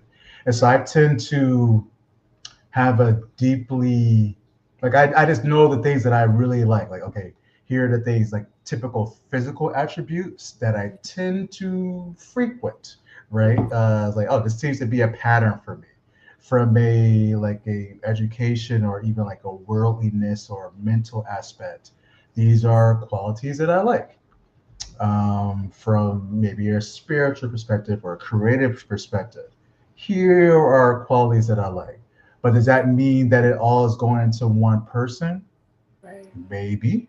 Hopefully. Maybe I don't know. Maybe I haven't seen them Prayerfully. yet. And I also know that it's also been evolving for me because at one point there was like a Mm. specific type of physical look that was important for me, and now I would say that look has evolved for me after traveling, seeing a lot of the things in the world. Like, I think I like this now. So it's like it's evolving. However, I again when I go back and say the feeling, is it's ultimately like how I feel. It's like I don't all that other stuff is like if I don't feel good when I'm around this person, then none of the other stuff matter. So it's like, Yeah, do I feel comfortable? Do I feel safe to share what's on my mind? Do I can all this be held? Uh, and if so, then that means that we'll be able to work out. I love that. And I still have so many things to say about what you just said. So I'm glad you brought up the fact that you want your partner to be have share the interest. You did mention like enough for you to be able to talk about it or her to be excited about it. But how important is it for her to be also living the same or similar lifestyle? Like would you are you opposed to dating a woman who's not a raw foodist? Yeah, see, these are really good questions. At the time when I started to like go deeper to my raw journey, so I was at the 6 month mark. I was I was romantically involved uh, with someone, and she was, she ate everything. Mm. And what I've learned and discovered is that I didn't feel as like physically attracted to her. Mm. Like over time, like I realized, like not like it was like disgust, but it was like almost like like that's the best way for me It to was a describe. Like, turn oh, off, yeah. yeah, because it's like, oh, I can. The best way for me to describe is like I can smell it, and I'm like, oh, that smells like something that I'm not attracted to, and so I Mm. therefore I don't want to keep experiencing it, and Mm. therefore I'm like I said, I'm not here to change anyone. So if you Right. don't already have a desire to do it, then I'm not going to say you have to do this. So I know that I wouldn't be romantically involved with him, Mm. but it doesn't mean that we can't have like a friendship, a business connection, or like travel together, hike, right? Just like so many other things that we can do in life outside of just like, okay, a romantic connection, we ain't doing that. All the other things we could explore. So long Uh, story short, you want your woman to be at least plant based, yeah, or you so now want her to be raw. that's the next part, right? So that this is a secret opportunity. It's like, what is it level? Is it plant based? Is it vegan? Because now it's like if it's cooked food, like I don't know that part yet. So this is Okay. I would want them to be health conscious and Right. have like a repertoire. Because maybe they do like we might fast together or like do like a juice Mm-hmm. feast together, right? Mm-hmm. It makes that it need to have some aspect of wellness and nutrition that is conducive for growth as opposed to like detrimental. That's probably what would be most attractive to me. Is it your desire to raise your future children, if you want children, raw vegan, or are you open? Uh, yeah, I'm 100% yes. I'm also open because I can't control. I don't know what's gonna happen in the future, and I only share that to say is that, am I the type to say like? Because the only reason why I say this is because Asha, I'm looking at either previous relationships I've been with mothers who have had children, and so I might be stepping in as a role of like a stepfather or just a co-parent. And I've watched like the dynamics between what they do at one parent's house and what they do at the other. Some things can't be controlled, and Right. I see how they try to like force it up. Like, oh, that doesn't seem to help. So I've had a lot of opportunities like to watch this be the fly on the wall to know that I can only influence what I can influence. So what I do know is when I grew up growing up vegetarian is that I wasn't pumped with the information on why Mm-hmm. vegetarian is important or like why we're doing living this lifestyle. So I would do my best to share the information and knowledge I know with my children, and give them a nice little container for them to make their decisions about which fruit or vegetable do you want. So they'll have their choice, but it's going to be guided around what I think is the most optimum. Mhm. And that's what my intention is. However, I can't control what I don't know is going to happen yet. Yeah, I think I asked that because that's one of my desires, and I think, you know, trying to align with the right partner or whatever. Those are things that I think about because I am in my late, not, I like to say I'm still in my mid 30s. I'm 36. So once I do align with the right partner and we decide to do what we going to do, I would like to have children, within the next few years because I'm pushing 40. So there's certain ways that I would like to raise my children, and I kind of vet men when it comes to that based on parenting styles. That's a part of my vetting process. There was a guy that I had been talking to. It wasn't nothing serious, but we kind of talked off and on for a few years, and it was one of those like social media relationships. Like we would always talk in the inbox and check on each other, call every now and then. And we ended up meeting up a few times, but I think it was before we met up. I jokingly asked him one time, like, if neither one of us have a baby by this certain age, you want to go half on a baby?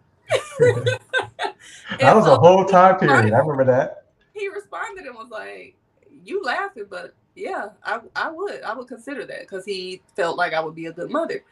So I sent him some questions, like, you know, and one of those questions was, "How do you feel about raising the child vegan?" And he was like, and I think this was his words verbatim, "I'm not depriving my baby of no meat." So I was just like, well, and there were some other questions that are, um not as important as that, and there were some that were just as or more important than that we didn't really align on. So I was just like, no, that's cool. So that is a part of my vetting process. As far as dating, I would prefer to date a man who's vegan. For one, we can relate, and you could cook me some stuff. I ain't got to teach you. We both on the same page. Of course, the connection and all of that would be better. Um, and we don't have to worry about the children piece. But I have been open to dating men who aren't, and a lot of the men that I meet are open to at least, trying it. They're open to being healthy. Um, they have some type of health conscious, whether they're pescatarian or they don't eat certain things, they don't eat pork, or they're, whatever.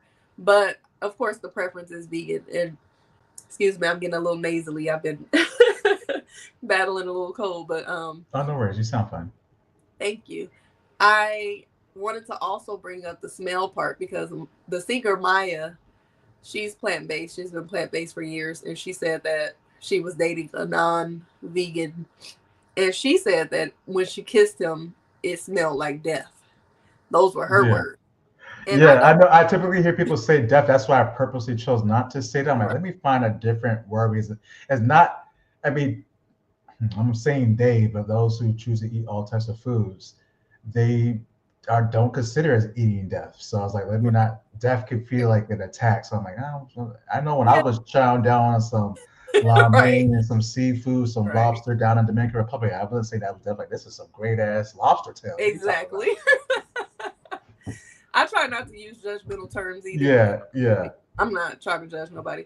But I don't think people realize that when you're plant based, how your senses heighten. Because I know, like, especially when I'm super, super plant based, like not eating any processed foods, like really on my square detox and all of those things.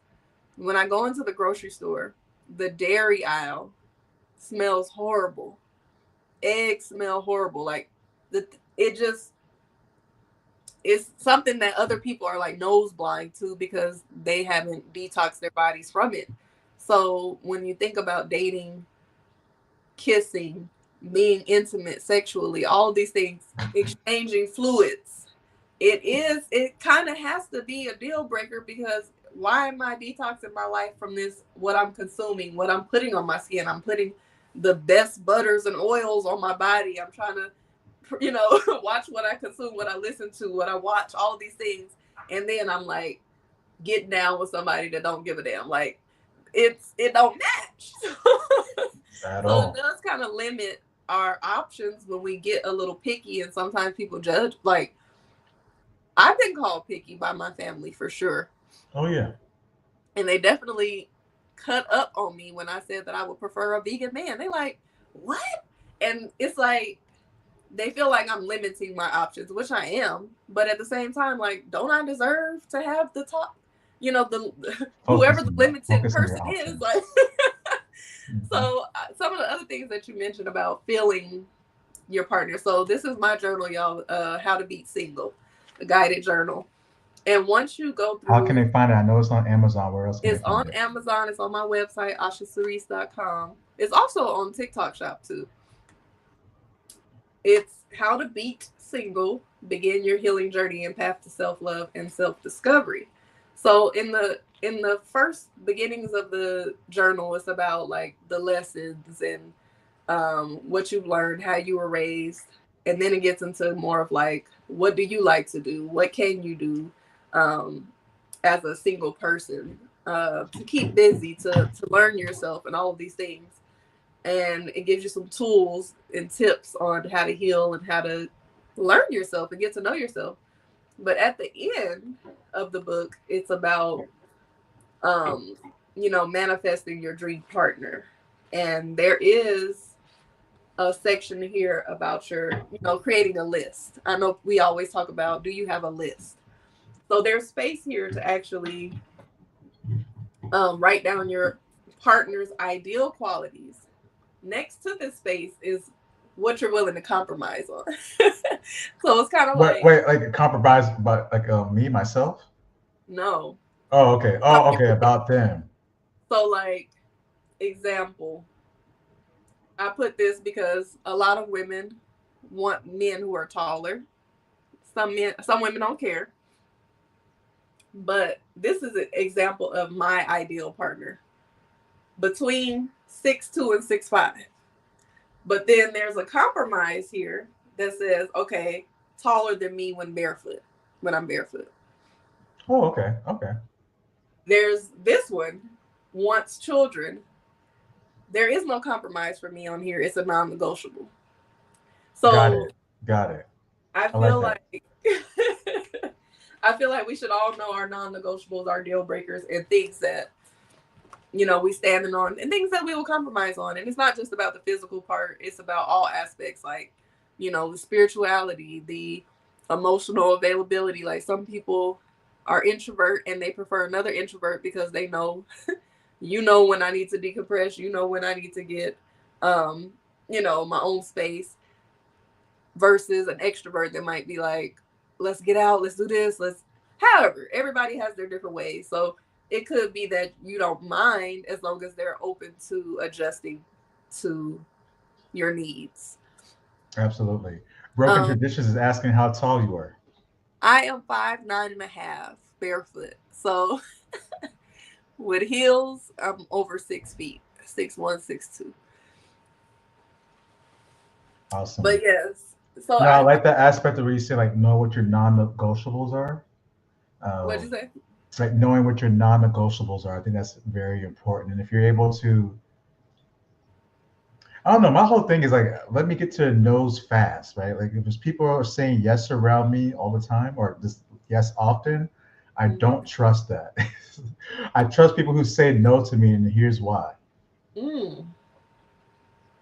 If they're saying yes, it's like, am I just getting a representative? Like, do you really enjoy doing? Like, I have to question like your level. Like, what's your play here? You're just trying to get close to me, uh, figure me out. And my whole thing is like, I'm pretty much an open book. Like, my life is pretty public. That all the things I share on social media, um, it's really about the food, about the juicy, about the education, about the travel. So I'm pretty transparent with my lifestyle, and so that typically the person that you see here is what you'll see in person. Mm-hmm. Um, but when I don't hear like a no, like, oh, do you want to go try this, and then it's like yes to everything, Or if I ask you how something is, it's like if you can't give me like a way to describe your experience, then I'm like, you're just saying yes to everything I say, and therefore if they're not thinking for themselves, and that's a turn off for me. So usually someone can say no, like, oh, whatever it is, no, that's now helps us get to what a yes is, because now I can ask another set of questions like, oh, no, I don't want to go to the baseball game. Cool. What would you like to do? Well, maybe I'm not sure. Okay, then now I can present other options, right? So that's what I enjoy, especially with any form of relationship, is when the other party has the capacity to say no. And in that way, it lets me know that we are now truly communicating. Okay. Based on your examples, how do you determine whether or not they're saying yes to people please versus shared mutual interest? Yeah, that's a good. Yeah, so so I don't. So okay, that's a good question. How do I know if it's a no for people please? I can only pick that up for just over time data, right? So if I'm just meeting someone, my typical inclination is that most people usually show up with their representatives the first time we meet. Mm-hmm. So maybe we need to have three interactions afterwards, or if there's a capacity to have three interactions after the first initial meeting, meaning that we have a follow-up conversation either by phone or by texting or whatever form of communication we're using. And if we're still able to carry that same energy, like when we first met, that helps to inform me that it was a yes of interest instead of a yes of like just not being able to say no in the moment. Mm-hmm. Because usually people will just like see themselves out if they can't maintain a certain frequency, a certain level. They can take a shot from half court, and they might make it every now and then. But if you ain't normally taking shots from there, you ain't gonna keep making it. So it's like Right. you get lucky every now and then. So I'm gonna ask you this: do you ever say yes to what you're not really interested in when it comes to dating? Are you always gonna turn it down if it's not your thing? Um, do I say yes to things that I don't want to do? In the past, I have. And also when I say the past, I have in this space where I'm at in my life right now, Asha, because I would say I'm seasonal when it comes to saying yes and no to things. Mm-hmm. Right now, the season that I'm in, if it is not aligned with what I am focused on and what I'm doing, it's gonna be a no. So if someone's like, "Oh, can we go watch three movies today and be at the movie theater?" I'm like, I got these spicy plantain wraps that I need to make, I need a hydrator. I'm working on a couple of proposals that you see on this whiteboard right here, like a couple of proposals. It's like, what are you gonna help me do some photography and content publishing? And that will free up time for me to go to the movies, right? But if that's not the case as was being brought in, or like some type of collaboration to help support it, then I can't pull away from what I'm doing, at least in this moment. Maybe when we get to the springtime or summer, because I completed these projects that I'm working on this big board, I've now created space to have more, uh, things that I can say Leisure yes to that time. might not be aligned. Okay. So that gets me into wanting to know what is your method of courting and dating? Like modern day dating in 2024, you got the apps. I know you came to the speed dating event. Outside of that, or if you do apps, let me know that. How do you normally meet women, and then where do you go from there after you meet them if you're interested in them? Yeah, this is another great question. I love it. So, my way traditionally would just being out in the streets. Like my preferred way of meeting folks is in person. The Mm-hmm. organic connections that take place from like the initial meeting, or just like those interactions. One, you know, what I've seen from online dating, because I have done it before, is that there's like these huge bios and wish lists that I see women put on their profiles, and then part of me, this is a judge of me, but it's also like, let me use critical self-reflection and evaluation. Is like, what you're asking for does it not seem to be matching who Mm-hmm. you are? And I get that it's cool for like the manifestation aspect. I just knows like, oh, I'm not that person for you. Right. So knowing like that from the dating scene or that from that platform is like, I actually know you as a person, and like this would be, you wouldn't be able to sustain this. Um, Mm-hmm. But anyway, let me get back to me. So for what I would say I'm more traditional or old school, where it's like I prefer the interactions face to face. I prefer talking on the phone or doing like Mm-hmm. FaceTime calls or Zoom calls or just like a video call in order to be able to see the person. I feel more connected when I'm doing it that way. Texting or just like long pen pal conversations, I'm not a fan of. Uh, because like partly it's like I don't want to send a message and then have to wait until you get back to me, or Yeah. vice versa. Now, unless it's that type of relationship where we develop that it's like that, like oh we'll get to each other when we can. But if it's in the courting phase, it's like I don't have time to like wait on someone to get to me from a courting perspective. So it's like, hey, I'm going to express my interest. Um, and also with doing that, it can't pull away from what I'm doing. So maybe this might not be the time that we connect if you're looking from courting from a perspective of where I'm coming to show, like, take you out on different types of dates that are outside of the home or outside of what I'm already building from like leading wellness retreats or doing things international, domestic, or locally, right? If it's pulling me away, it's like, oh, let's go to like Fiji. Like, well, I would love to go to Fiji right now. I got this other event that's going to be happening in Colombia in 2 months, and so I'm focused on that. So maybe we can plan Fiji in like November, right? So again, I'm just throwing that out there to say that's how courting and like dating, being in relationships in this particular time frame is for me. It just feels uh, like it's going to require more alignment for our shared interests as opposed to if we have less things in common and then now wanting to explore our different interests together, if that makes sense. Okay. So right now you are open to meeting women, getting to know them, mostly via video chat, and if they are willing to kind of step into the world of what you have going on that you're building for yourself versus a lot of dating, going out, chasing, following up behind them.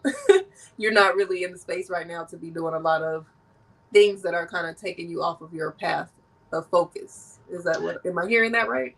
Yeah, well, yeah, definitely not chasing or following in that perspective. But what I will say is like I will check in, right? It's like if I know when something feels like there's a connection, like there's a synergy there, right? And I also know that Mhm. we're adults and like there's a lot of things coming as far as like social media, your work, children, traffic, like all the things that are happening. So it's like people make time for those who they want to make time for. And Mhm. I know I do that. So it's like, okay, they're responding and, we'll keep the communication going. But if it's also the connection's not happening, I'm like, I'm not the one to force it either. Yeah. It's like, I know when it feels clear. It's like, oh, okay, this is happening. Like, for example, this organic live that we're doing, like it happened very easy. So if it Mhm. feels easy like this, I'm following that tread. If it doesn't feel easy and it's like, man, I'm feeling really hard to work at these messages, right? It's like, I Yeah. don't want to do this. I don't want things to feel hard. I'm calling in softness with my relationship. So to answer the question, it's like they don't have to be doing exactly what I'm doing because I do enjoy hiking, right? It's like for meeting outdoor activities, if the melanated woman or the woman in my life wants to be outdoors with the cold, like I like doing that. I'm actually looking to go camping sometime soon and bring my equipment out. Mhm. Um, I was doing that in DC, but it's like if these are things that you enjoy as well, then we can do that. So Mhm. I am open to experiences. It's just like we gotta prioritize it and plan it out.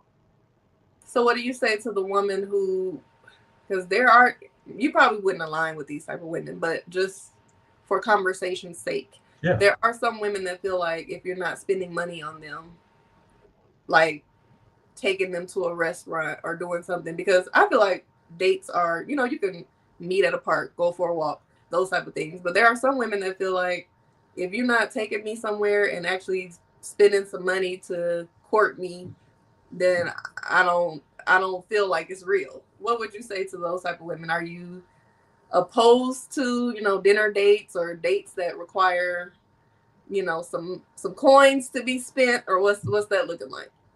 Yeah. So let me ask a question in another way. Is it the coins that are spent or is it the experience that is had? For me, it's the experience and the effort. No, but But no, but I'm are referring to the this those type of particular women, the archetype. Yeah, the archetype of the the money you're women, talking I about. feel like it's like there's a debate on whether or not a man could take a woman to like a ice cream shop or a coffee shop for a first date. I got into a conversation with an old friend. She was like, I'm not, that's not acceptable for me. Like, if he doesn't want to spend money on taking me to out to eat for dinner, I don't, she doesn't equate that with effort, the type of effort that she deems um acceptable for her, for a man that's courting her. Versus me, I'm like, I don't mind meeting up with someone where there's little to no money being spent in the first date, because I don't even know if I vibe with you like that. I might not want to go to dinner with you and sit across the table with you and have no money being spent and have the pressure of whatever comes along with this money that's being spent. But every woman is different. So the type of woman that feels like if you're not spending the money, she ain't with it. What would you say to that? Okay, no, good. The reason why I want to clarify because I sometimes I don't have to spend money to have a experience that felt like money was being spent. And so Mm-hmm. I'll use some examples like I have access to spaces and places that money can't buy at times, Mm-hmm. or just at the connections of people that I know that I can get into certain events and things where I can like invite people with me or invite a woman with me to where it's like, oh no, this would be maybe a $400, $500 event.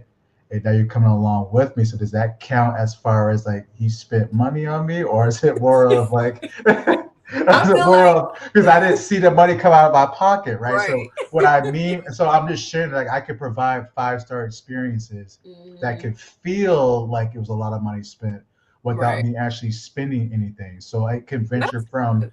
being in a park or going to, I'm not going to say this place the name of it because it's also one of my spots that I like to go to.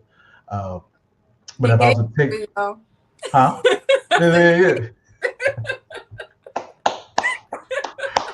I like Sometimes to you gotta go. gatekeep. I'm not Yeah, trying that's to. what I'm saying. That's well, not only gatekeep is like, let me not share what my special moves are. You know what I'm saying? You got Yeah, to figure yeah. that out. But I do like to be outdoors, and so for me, like going kayaking or canoeing or hiking, right? That's of the highest level of like loving and provides energy. So yes, that doesn't cost much, and so it's Right. like, will someone be like, oh, I don't want to do that, but or there's no food involved. I'm like, listen, do you want the food that they have at the store or at this restaurant, or do you want to try this out? You know what I'm saying? It's like Right. I bring that. I'll bring this. Okay. Do you want to eat some good food? Because I'll make it and I'll bring it. Right. And so Yeah. the whole wine and dining thing, yeah, I'm not a good example for that because a lot of the things that I know that I can make might be better than what is found at a restaurant or at least a raw food restaurant, given that if it's similar lifestyle. So that one can be tricky for that type of experience, but I can provide 5-star experiences, and I'm definitely the type that will do something different and new, Mm-hmm. um, as opposed to like the general like you know dinner and a movie or I guess I would say like traditional dating experiences. Right. So in this season that you're in, what I mean, outside of them coming in to support you and what you're doing, are you open to those type of experience? If it's not like just hiking or something like that, if it's, do you have time to date? Is basically what I'm asking for in this season. Yes, to answer the question, yes. And when I say do I have time, it's like I'm not blocking out like if it's the connection again feels easy, right? It's like oh we're connecting when I call or when I call, it's like it's organic or we're able to just like to maintain contact. Mm-hmm. Um, I know that space will naturally be created. And Yeah. so I am open to it. Like, but I'm not following. I'm not chasing. Yeah. I'll just The present path of least opportunity. resistance. Exactly. It's like the path of least resistance, but it's also intentional, right? And Right. so, because again, nothing that I've like chased after has ever worked for me. So I'm also Mm-hmm. going by my own patterns. Like, no, I could be pretty aggressive. I'm a manifestor, and we're known as the ones that we do, like we go and do it. So it's like Mm-hmm. I'll just do it, and then And I, as a and projector, I'm supposed to wait on invitation. then, yeah.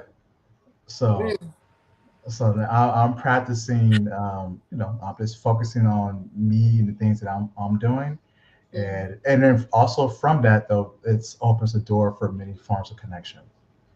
I love that. I'm just trying to make sure my battery is still good. I got 6%. I might have to take my mic out so I can plug this in. I know we're about to wrap up, but Okay.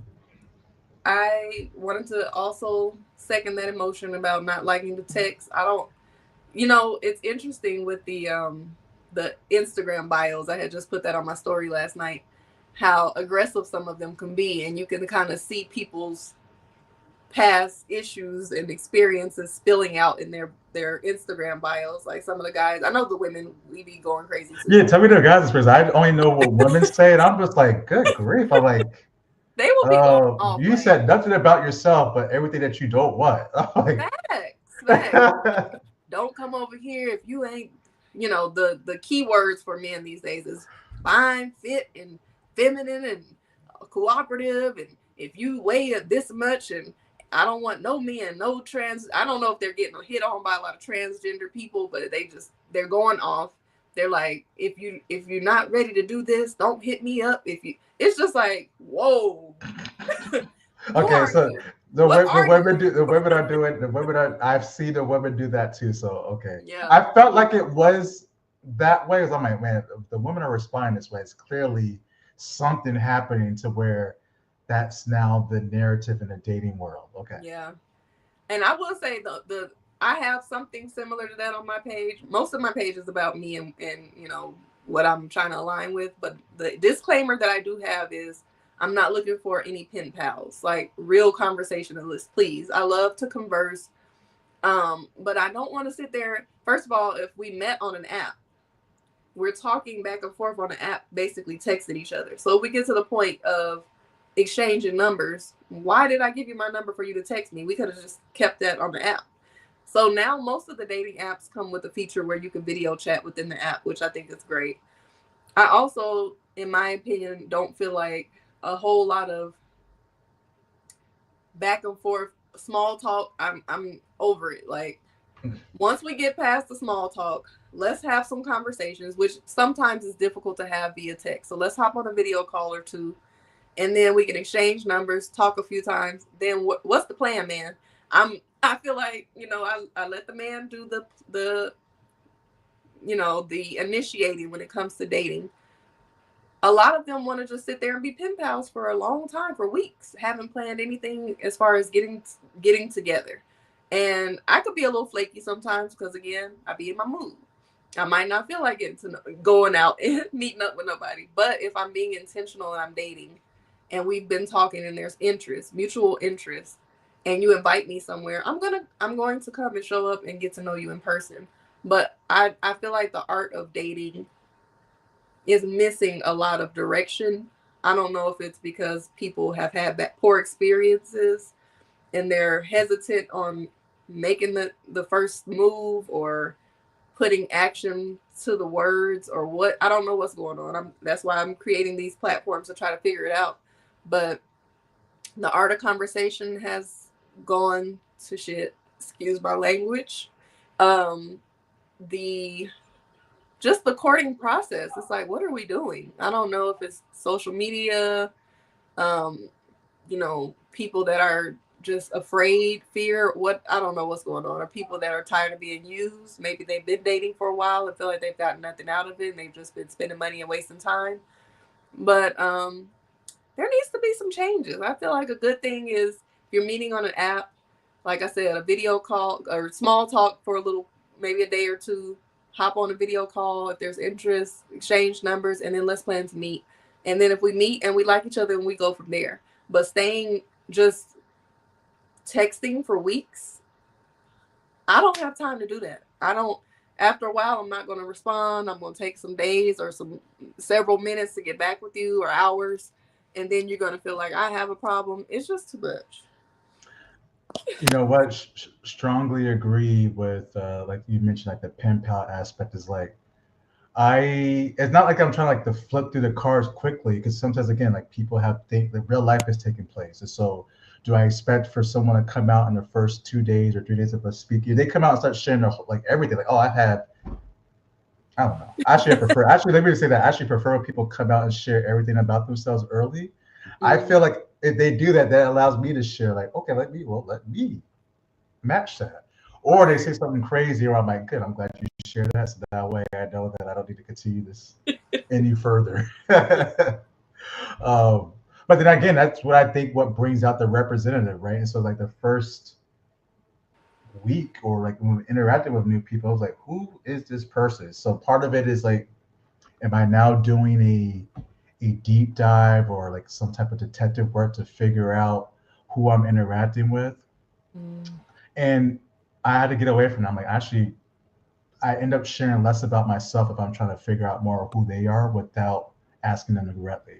So I typically again lead off of by here's who I am, here's what I enjoy, what excites you, what are you passionate about, rather than even asking about like what do you do for work or like the typical questions. right. Um, and while that could be important, people might identify with that, so that is important to them. But that's why I go for more like all encompassing, like what are you passionate about, like what excites you when you Yeah. start your day, like what are 3 things that you look forward to. So I tend to be more direct in what I'm looking for, and then from there it tells me how to pursue this person, because sometimes I think I may I think because of my emotional intelligence it could cause some discomfort in the feminine, because I tend to Mhm. find that I may have a lot more emotional intelligence than some of the partners that I've met. Mhm. And yeah, that could be challenging because they expect me to hold the emotional pillar. I'm like, I can't do all the Mhm. stuff now. Um, Mhm. so yeah, what was it? I'm closing that up, and I think I lost my train of thought, so I'll just stop there. But I understand what you're saying. Yeah, I I want to also circle back because I've heard you say it a couple of times in our conversation about you being open to dating women with children. Do you have a max, a limit, a dynamic that you're not willing to accept, or as what's far that? as a count of children, And the dynamic as far as fathers, the relationship, the co-parenting dynamic. yeah.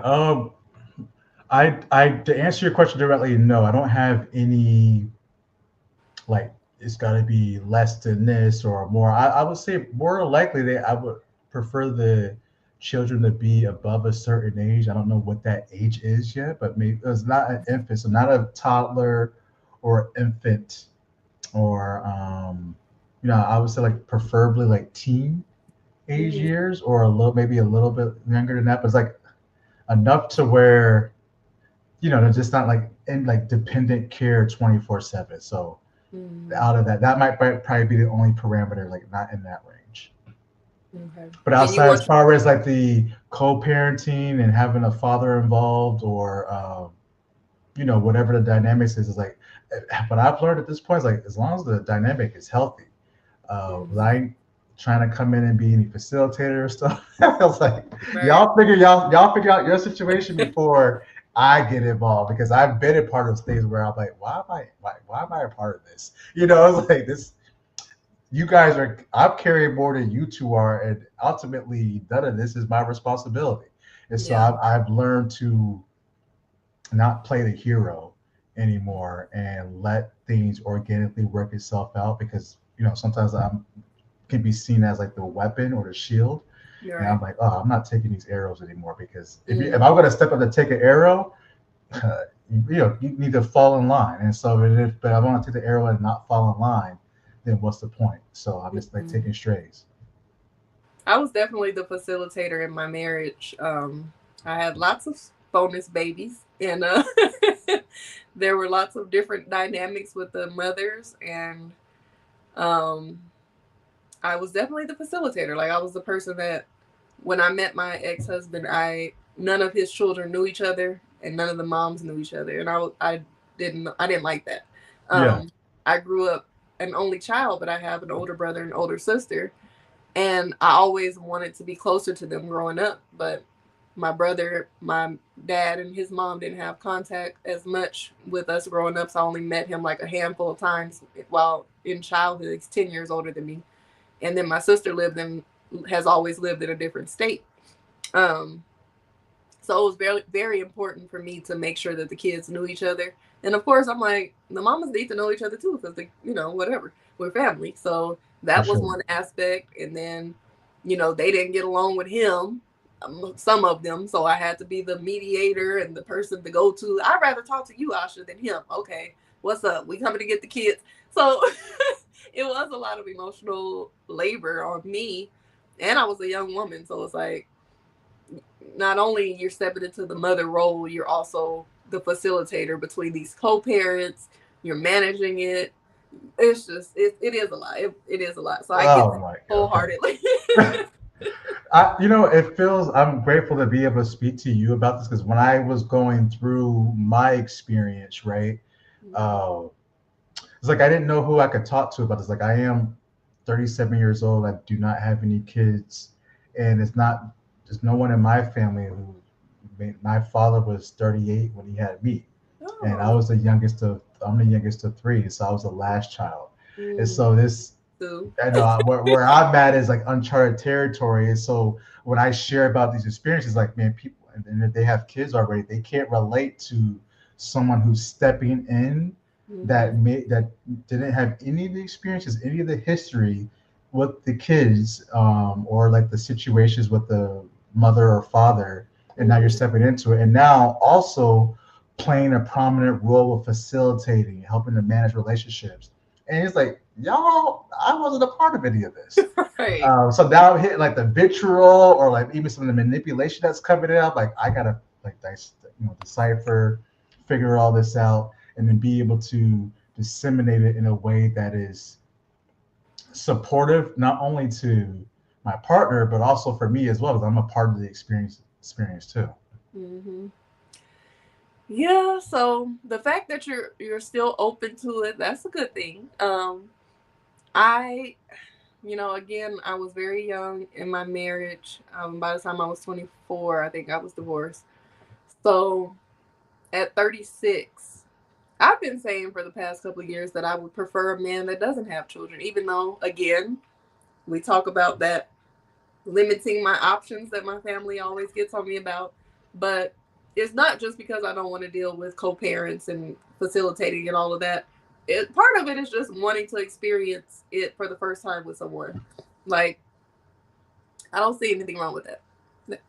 That's your Yeah, preference too. yeah. So when you use you in your journal, right? You have your preferred, and then the other part was called what? What you're willing to compromise on. Yeah, So, what you're willing to compromise, or like the yeah. So what I'm willing to compromise is like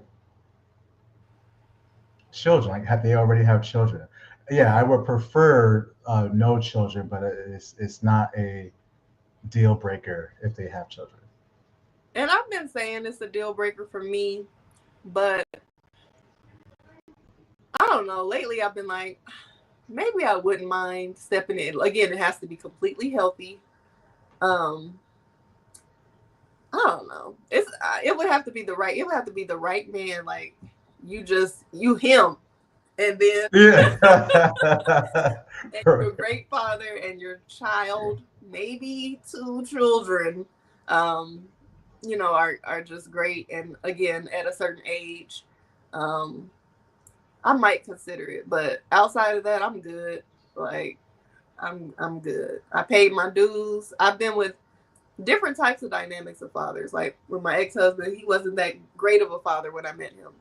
He loved his children, but he wasn't that responsible of a father. So there were a lot of things that I had to, you know, help support him with when it came to that.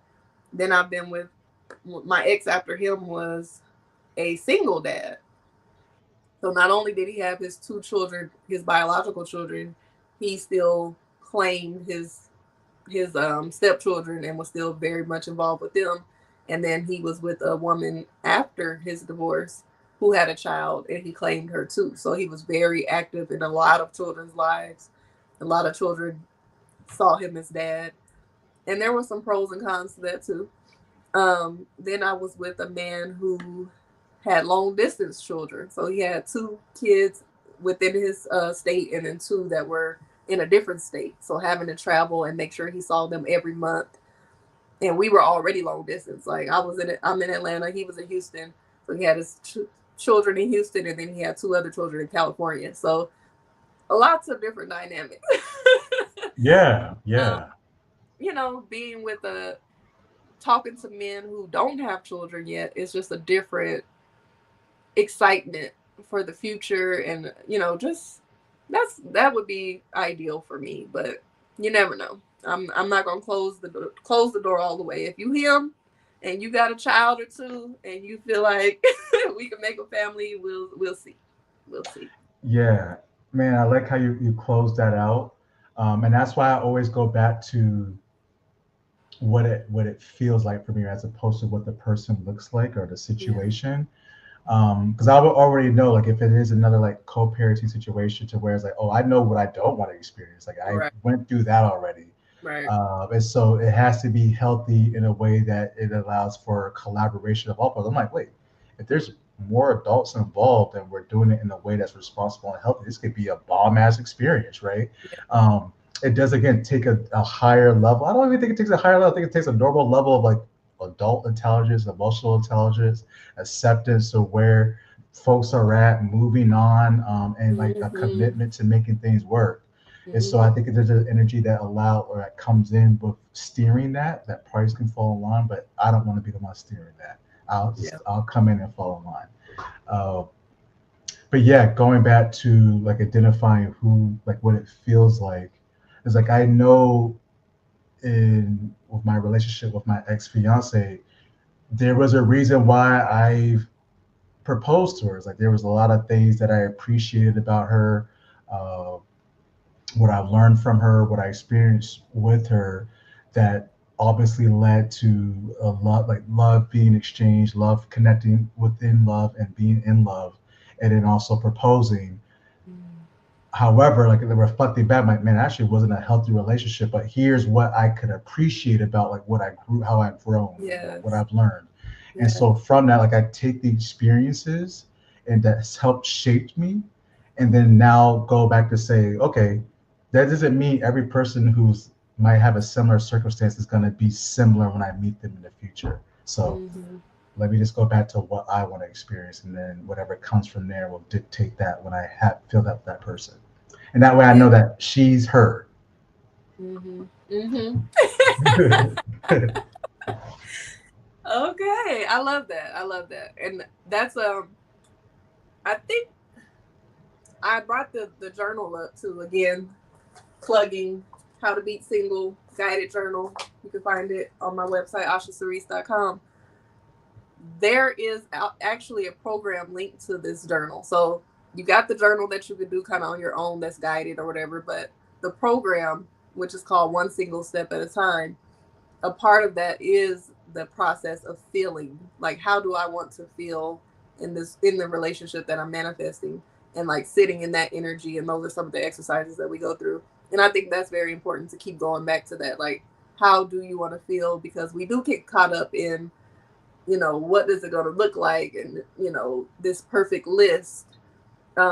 Also going back to those lists, you have to create a list of how you want to show up in the relationship. It's not just about what your partner is, who they are, what they can bring. Like how are you going to show up, and are you matching the type of energy that you want from this partner, and what does that look like, and are you doing it now, not waiting for the partner to come. Like what are you doing now to align yourself with that energy and be in that energy. Just like if you want um a new wardrobe, but your closet is full of stuff that you hate and that you don't like pull some of that stuff out, and like you might not be able to afford the whole new wardrobe, but like creating the pieces so that you could feel a certain way when you step out every day. It's similar to that, like feeling it now, taking the steps now, making room for it now. um but I do want to ask you, do you have a physical type? Like is there like how important is physical attraction to you? Hmm. How important is physical? So physical attraction is like the first layer. That's what's going to stop my like grab my attention. And so how Mm-hmm. important is it? I would say is that at that level of importance is enough to stop me and be like, phew, you have my attention. Now how Right. long it keeps my attention is now the next phase. Right. when this person opens their mouth. When they Okay. open their mouth, am I still like, do I still want to be in connection with this person? So you ask like, what's my type? Um, Physically,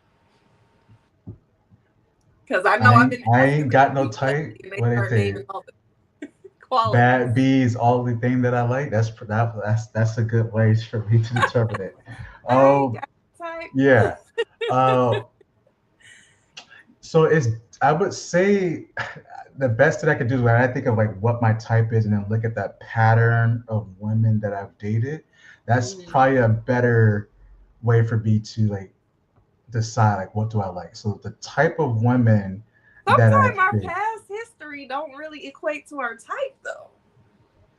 You think okay? So for me, I guess that helps me to identify. I'm like, well, what's my type? And I'm like, oh, well, let me look at what I've actually done because Okay. maybe that's actually my type. And even though I'm saying this, I'm attracting this, or I'm ending up not ending up. I'm choosing this, right? Right.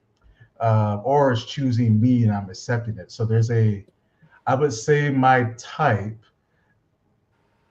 Wait, how do you want me to describe a person so that way I can like be clear with what I'm doing here? Like, am I describing them physically? Am I describing? Physical only, Okay, because I got all the great qualities that you like, but like okay. physical, what are you physically attracted to? Yeah, so you were talking about short and tall. Like, you know what? I've never been with a woman that's taller than me, like romantically involved with a woman tall, or dated a woman that's taller than me. I am open to that, but that my type wouldn't be considered that. But I do prefer women who are around my height. I wouldn't say my pattern hasn't been with short women, even though I don't mind shorter Hmm. women. So when I say short, like 5'5" and shorter. Um, Do I you want to did. share your height? Yeah, identify as 6 feet. I identify as 6 feet. Oh, okay. Listen, I have the right type of shoes on. 6 feet. Let's get it. Right. Them Tim on. Okay. As far as body, so but now I'm to now describe the characteristics of a woman. I would say my pattern would be from I'm gonna use like cities to determine it. So like a LA to New York based like slimmer model to then also now a robust Southern Atlanta thick. But when I say Atlanta thick, there's levels to it. So Hmm. when I say thick to me, um, yeah, I don't know as how to best describe it. It's like a curvy woman. So I go from like slim to a curvy woman.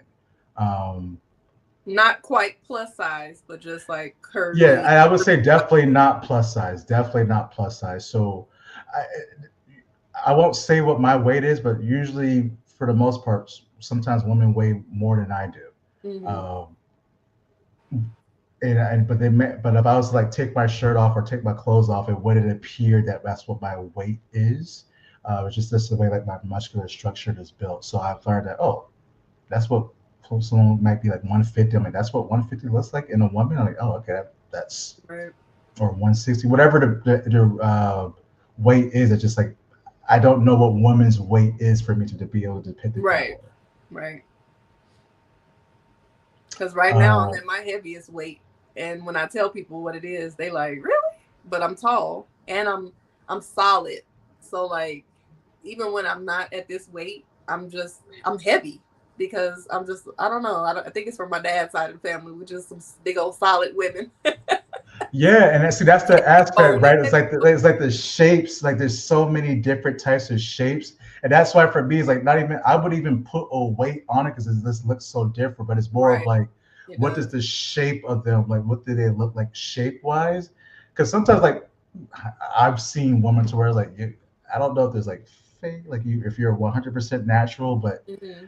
if you're like your behind is huge and the rest of your body's small, your legs are small, it's like your proportions are not right. So I Right. will throw in there like proportionally curvy and Hmm. proportionally like shaped in a way that's visually appealing for me.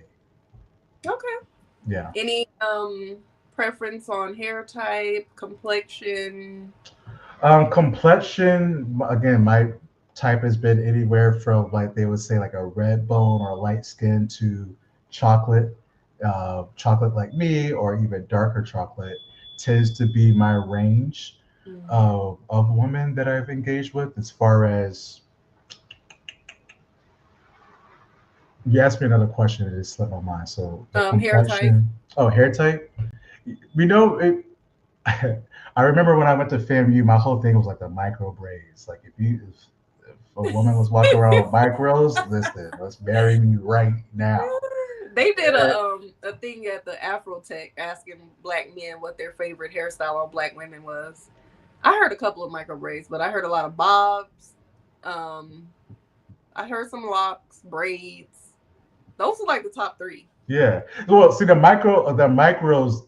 I know that was big. Wow, like 20 years. Wow. Okay, I Yeah, have to look back. Like 20 years ago, yeah. I and definitely. so I just remember that's how I felt back then. So does any other hairstyle have me like, oh, they have this hairstyle like, yo, Hmm. I'm open because there's so many like types of beauty out there to Yeah. where nothing has me like you gotta have the micros. Like I'll probably talk about women that have micro braids because it's like, man, people ain't doing it like that anymore. So like, all right, let me. Or Hmm. they talk about like, oh, that's so old style. No one does that. I'm like, man, I missed out.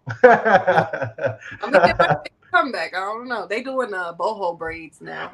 Yeah, they are doing the boho verse, which I like as well. So again, I like all forms of like creative expression. Because I've even there's been women that that have like they rock the bald heads. So I was like, oh, I Hmm. see how I never thought this would be something that I'm attracted to, and then I see how they rock it. I'm like, Right. that And looks very that nice. get made. Yeah. Yeah, yeah, like they because that mean the accessories then become important, like the earrings, the lipstick, the necklace, all of that. They folks, if you know how to rock it, you rock it with confidence. You're all Hmm. right with me. Yeah. I thank you for participating in that exercise because some people shy away from saying what their physical type is and not saying that you're not open to things that don't fit those boxes. But when we think about attraction, I feel like physical attraction does matter. We can compromise and be attracted to somebody's spirit and their energy and their aura, and all of those things go out the window. But that initial, like you said, catching your eye, there is people have a certain, there are certain things that you're attracted to. There are certain uh, things that is qualities in men physically that's gonna make me go and there's some that I might not get that initial but after I spend some time with you and talk to you, I might be like, there's something about him. So, That's what I'm you saying. They know, might ask me, so tell me about the last raw food meal you made. I'm like, oh, you didn't know you asked the right question. You know what I'm saying? That your attractiveness level has went up 10 points. So I exactly what you mean by that. Like I might not have been like, oh, okay, I see myself involved with this person, but now based on mhm, a conversation, it's now piqued my interest more, or I find that they are more appealing attractively to me. facts. Yep. So I feel like that's a part of knowing what you want, but then also being open to what is for you and who is for you. So thank you again for participating in that. As far as my physical type, mm, so I do prefer taller men. I did say 6'2", the 6'5". 6'5" is the magic number. Really, it's like 6'3" to 6'5", but but again, I am tall, y'all. Before y'all chop my head off, because I know a lot of people be, going off. And I've dated men who are my height and shorter, and it's not my preference. What's your height? Just go ahead and say it I'm out, five put it out nine there. and a half, so I wear heels often, and when I wear heels, I am 6'1", give or take an inch or half an inch. So, and I'm not a plus size, like round, big, heavy person like that, but I am solid. Like I'm not slim. I have some weight on me, so I'm top heavy. I don't have a great big old booty, but I got a little something back there, and I got some hips. So I would like a man that can make me feel covered and a little dainty. I know that that's up to me. I feel feminine in my body, but as far as like the partner, I don't like to be bigger than my partner in most cases. Hair type. I do like men with hair. So I like, some type of hair. Like you could have locks. I don't really like braids, depending on how you rock it, but locks. short haircuts, stuff like that. I have dated and have attracted and been attracted to men who are bald, but that's not like my number one preference. I do prefer men with hair. As far as complexion, I'm open. I don't really like super super high yellow, even though my ex husband was half Asian, so people be like, "Do you not?" But it does. I don't prefer like that's not my preference, but I'm gonna say this. I'm attracted to. I like men who are kind of pretty, which like I like a masculine man, but I like certain features. Like I like cheekbones and like little small eyes and like certain like really defined features. So I kind of find myself attracted to men. Who my little cousin says you. She's like you like men who don't look like they'll cut grass, but which is funny to me because I usually like outside of physical appearance, I've always been kind of attracted to men who are like entrepreneurs. Um, but lately I've been like, I love me a good handyman. So I have been attracting a lot of blue collar men like last year. And I was like, this is interesting because I usually do attract men who are their, self employed or CEOs or whatever. But last year I started attracting like construction workers, I don't even know what his title was, but he was like the manager of some type of on-site thing where they do outside. I don't know, Oh, they but call like, him foreman. yeah. And so I'm like, as I'm getting older, that's kind of attractive too because I do like a man that can fix things, that can handle things, that doesn't mind getting his hands dirty either. Me So too. you kind of have to adjust your what things that you're attracted to in that sense. As far as body type, I prefer athletic build to what would they call it? Sometimes they call men thick. I don't really like to use I would say stocky. So like Okay. not fat, but just kind of thick. Like Yeah. you kind of like that. Like you said, you use the term solid, so it's like stout. Yeah. That person is stout. Yeah. Yeah. So I have dated slimmer men in the past. Again, my ex husband, he was 6'4", but he was slim Okay. until we moved in together. Then I put some weight on him, You but put some weight on. and I gained weight too. But so I don't necessarily prefer slim, and they don't have. When I say muscular or athletic build, they don't have to be a big bodybuilder, gym Yeah. rat type muscular, but like, a nice body is nice. Um, and what are my other criteria for a nice smile? Somebody that takes care of their, necessities like dental work and all of that. Yep. Um, as far as physical, I'm looking at your nails. Are they clipped Yeah. and Well, clean? well manicured. Yep. Right. Let me check mine real quick while I talk about. Right. And I like men with nice feet. I don't have a foot fetish or anything, but like I be looking at toes. And I'm like, when I look at certain toes, and I'm like, because I want to be able to massage your feet too, and play footsies in the bed. And if your toes is looking like they have not been taken care of in years, I'm good. So the same I'm things that men crying. and I'll be looking at too. I know men are real big on women's feet, but like I look at men's feet too. Like get it together. Um, yeah. Oh yeah. I said I don't. I haven't really dated a lot of like super super dark men, but I'm not. That's not a deal breaker for me. But like as far as complexion, I have dated some, but like not. I usually attract men who are like right around my color or like a couple of shades lighter or darker for some reason. Okay. So yeah, I think those are the main things when it comes to physical attraction. Um, but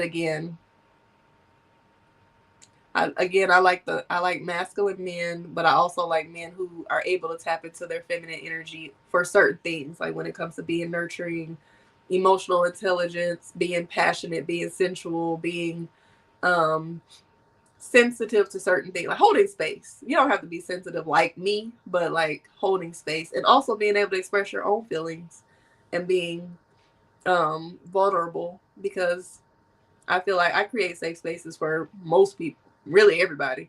So if you can't open up to me, then you know I don't really like that. So, Yeah. Mm. Yeah, but yeah, not I just want us to put this out in the ethers for because sure. we were also talking about the new year and creating vision boards and just manifesting what we want, and a part of that is talking about it, writing it down.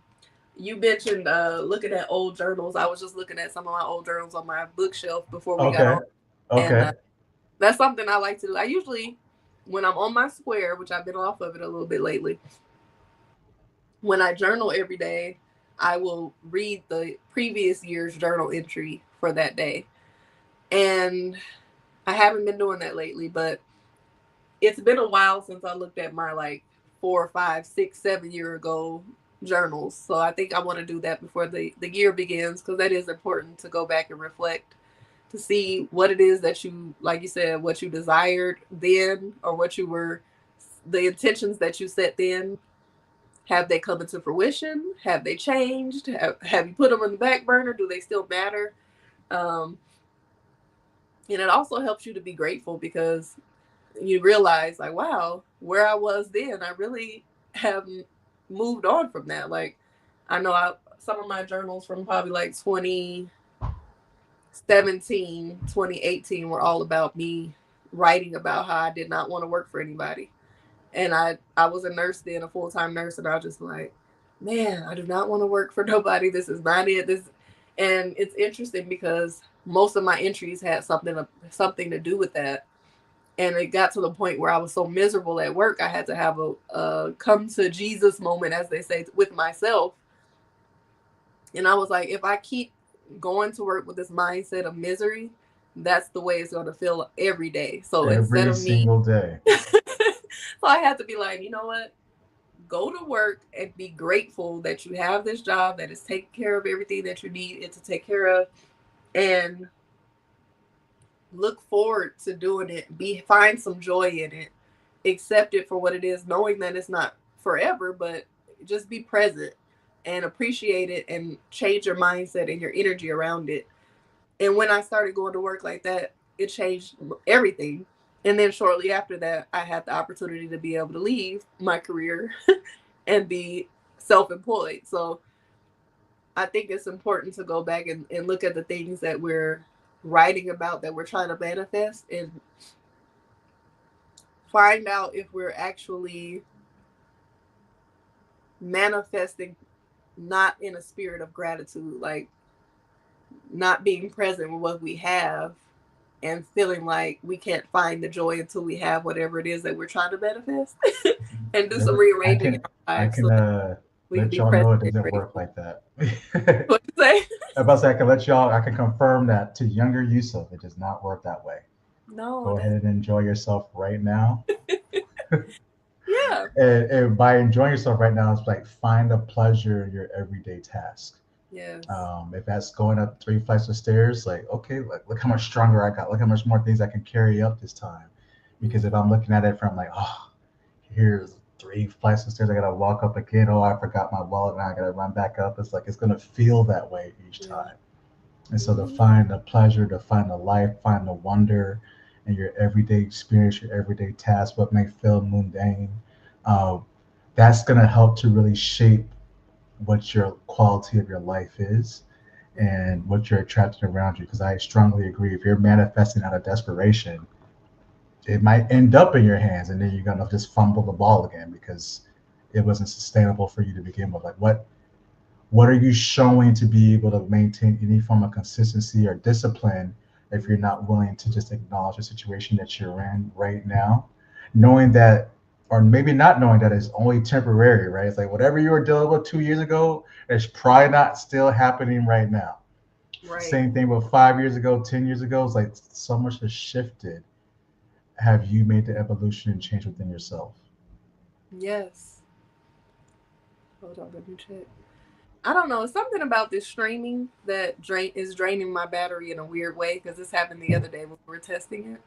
Like, my charger is plugged in, but it's going backwards for some reason. So Oh, if it comes okay, out, we can wrap up soon. But okay. I love that, and I think another, to the point that you made. like not even being ready for what you're trying to manifest when you're manifesting from a place of desperation. Because even with me trying to manifest not working for anybody, okay, cool, boom, you got it. Now what you gonna do? And then every single day, what are you gonna do? Because you might have one good day, and then it might be string along with 6 days that you're like, I thought I was gonna get more things done. Yep, yep. So when they say be careful what you ask for, we look at all the positive aspects of what we're trying to manifest, not knowing that it can also come with a whole bunch of other stuff. So just be prepared and be grateful and present, and everything is gonna come into fruition in divine timing. And allow it to come into divine timing. Don't rush it. Don't feel bad while it's in the process, and enjoy the journey, because that is where all the lessons and the blessings and the experiences and the just the good energy, and maybe it's not always the good energy, but just the alignment is in the journey. Because okay, when you get there, okay, yay, and then you're gonna be looking to manifest something else. So enjoy the journey. We gotta start being more present in the journey and knowing that everything else is gonna happen when it's supposed to. Absolutely, 100%. TikTok just went out. So how would you like to wrap up? Tell us more about the raw brunch, and give Definitely. us some more information on that. Yeah. So first and foremost, for those of you who are in the chat, thank you for being here and attending this Connections and Conversation series. It's going to be available, I believe, on all the platforms, but Asha will share more about that. Uh, yeah, for those of you who don't know, and I appreciate you all being here. My name is Yusuf Corley. I am known as a raw food enthusiast, the author of the Revitalize and Juice ebook. Uh, I travel all the time hosting retreats both locally in Georgia and Atlanta, domestically in the US and abroad, all over the world. And yeah, I'm all about using food as wellness, food as life, and teaching and providing guidance and education about that. My next live in person event, which you'll be able to experience some of these live living foods. Hold on, let me get, you see this dragon fruit right here, right? This is one of my favorite fruits that I get to enjoy.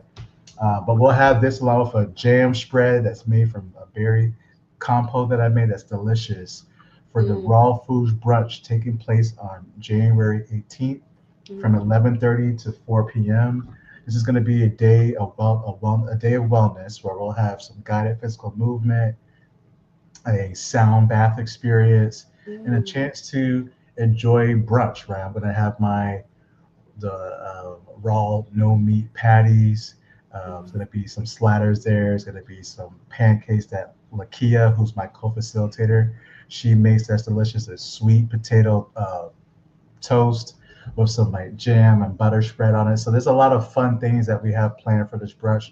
Of course, some juices from the Revitalizing Juice ebook. So well, a lot of things that we have planned in the store is going to be a lot of fun. Definitely check my link in bio or just my page, and you can find more information about the link. We have 2 spots left for this experience, so be sure to RSVP. It's going to be an intimate experience, but also a lot of fun. So feel free to check it out. It's happening January 18th again, and it's for those who are located. Actually, it's not for those. We have some folks traveling from one person from DC, someone's coming in from Florida, and then there's one person from Georgia, 2 people from Georgia so far. okay. Well, make that one slot left, because I want one slot. I'm gonna book this week, so All right, I definitely all want to be. right, you're perfect, perfect. All right, That's so gonna be we'll amazing. talk more. We'll make that happen. Yes. Let me ask you this before I wrap up. Do you do like, I'm thinking of certain condiments, like veganese or something like that. Is that in your diet? I'll make my own stuff. So for example, I have I kind of want to grab them, but I don't want the battery to die. Excuse me. So for example, these peppers right here, right, for my tower garden system, my indoor hydroponic system, I use this along with some soaked cashews. I threw in some rosemary and some peppers, some bell peppers, to make a spicy buffalo cashew sauce, right? Mm, So I use a jerk seasoning with cashews, and also pistachios to make a jerk like mustard sauce, basically. Okay. So I make my own different sauces, Okay. and so I no, I haven't made a veganese. Really, I look at the ingredients for most spots. If they have some form of preservative in it, I try to stay away from it. So I try to just Okay. work with just the raw essentials. So usually the things that I make, unless it's being frozen, they don't last longer than like four days. Okay. Mm. Okay. I was just curious about that because I know sometimes when I do my little raw esque Uh-huh. detoxes, I'm still using those type of things. So I think it would be better to just make them from scratch. Duh. Well, no, well, the things I work with my clients, so I'll just go ahead and share this. I also work with clients, helping them with nutrition plans, fitness plans, health and wellness plans, and just really from like a coaching perspective. And most of my clients, they are not raw. Hmm. Some of them are just like getting into a vegan-based lifestyle or working to incorporate more juicing into their life, right? And so I always say, like, just do the best you can. Like, work with where you're at. Not everyone is going to be making their own, like, because this takes time, like, to make your It own does. salt. You got to soak the nuts. So it's like you have to build it into your life in order to Hmm. maintain it in a good way. So I figured that code out to know when to start soaking my nuts, when to put things in a dehydrator. I have some eggplant in the dehydrator right now. When to take it out, right? So there's like a science to all of that, and not everyone's like wants to go through the process of making their own. So they might make their own like nut meat patties or salads or um, just like different forms of like quote unquote cheeses, but they might want ketchup or they might want like a soy sauce, right? So Yeah. I always say like do the best you can. You know what ingredients you want to look for, what things you want to stay away from. But if you're incorporating more juicing and taking out more, like, pork chops, you're already on a good path. Facts. So yes, everybody that's listening, please connect with Yusuf for, holistic wellness, consultations, raw food. Make sure you sign up for future events because there's one slot left for the brunch because I got one of them slots. So make Yep, sure yep. that you get that last slot if you want to get it. And I'll have all of his information in the description after this. Thank you all for tuning in to Connections and Conversations. Again, I'm Osha Cerese. I am a certified life coach. I do support with holistic wellness as well and healing, self love, self discovery. I am a content strategist as well, so I can help you when it comes to coming up with concepts on how to get your ideas into social media and also how to really monetize and utilize your gifts because a lot of people have gifts and they just don't know what to do with them. So Absolutely. um, that's a part of my services as well as event curation. So the next in-person event for me will be December the 18th. We're at Vegan and Friends at Atlantucky in Atlanta. Vegan and Friends is from 5 to 10. You come there. There's plenty of food trucks, vendors. They have all types of different offerings from jewelry to body butters. There's an iridologist there that will read your eyes and tell you what type of supplements you need, what type of personality you have, all type of things. There's karaoke. There is bingo. There is networking, getting to know new people, and then of course speed dating. So speed dating hosted by me starts at 7 p.m. sharp. I need y'all to be on time and I need y'all to 7 show p.m. up Pull because I up. love to start it when everybody is balanced out. So sometimes we get started a little later so I can get those numbers even. But if y'all show up on time, we can get started on time. 7 p.m. Eastern time. We're upstairs. So when you come into Atlantucky, you just go right up the stairs to the right and you sign in. And it's very um, no pressure. If you've never speed dated before, don't worry about feeling overwhelmed by it. It's just having a conversation. It's curated. There's cards there if you need support with icebreaker conversations. Everybody there is all love.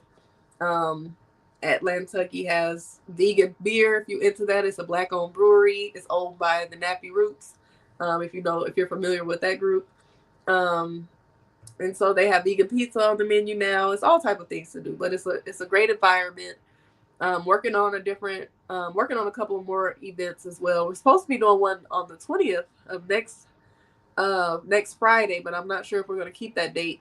But if you're interested in a more curated speed dating, it's more of a mixer, a singles mixer. We will do some speed dating there as well. At There's an Atlantucky? application. What'd you say? Where at Atlantucky? No, it's outside of that. It's Okay, a okay. collaboration with Shanti. She is the owner of, I think it's Narai Waist Beads. I don't know if I'm pronouncing it right because I never call it by its name. I always call her by her name. Um, but if you're interested in a more curated experience, there's an application in my bio. I believe it's the first or second option, and you can apply for a more curated experience. So if it's not on the 20th, it'll be in January. But just apply because we're looking for people to kind of match what they're looking for. We're looking to kind of see what you're looking for, match it with somebody else who's looking for what you have to offer, and it's more curated than the speed dating at Atlantucky. Um, what is perpetually sinning? Would you date? Oh, that's my Yeah, yeah. mom. Someone asked would I date, well, Sweet Inspirations asked would I date a sinful woman? And yeah, I just have like, well, what does that mean? Like, well, I guess it depends on what is the sin, like, what did they do? And so if Aren't they, we all sinners? and also if it's like a repeated pattern, right? So if it's repeated, I would say the answer is no, because then now there's a issue or challenge, especially if I didn't deem the sin to be something that is not, oh, it's just that's not in alignment. Basically, it's so because it's like, well, are you doing it because I don't know, like for example, lying. Like, why are you constantly lying about things? Let's go a couple layers deeper to figure out where that's going to do not feel safe to say what you need to say. So I'm willing to try to provide support because obviously if it's something that repeats, there's a pattern or there's an issue that if it can be fixed, I'm open to helping to support to fix it, especially if I'm already connected with this person. But if not, um, then I would say no. Like it's like that's just a problem here, and I don't. You're not doing the work to fix this issue, so therefore I can't fix it for you. Mm, a whole word. Yeah, that makes sense. Sweet tea. Does that answer your question? Before we wrap up.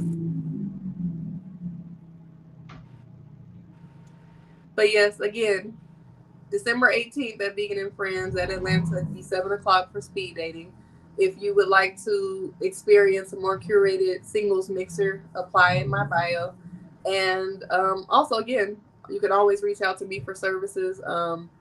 The newsletter will be coming back next year, so make sure you subscribe to my newsletter on oshacerese.com. It's very entertaining and informative. It's usually about healing. I bring in some kind of uh, culture, um, current events, or whatever's going on in my newsletters that kind of bring it back to healing, self love, self discovery, or intentional dating. So subscribe to the newsletter.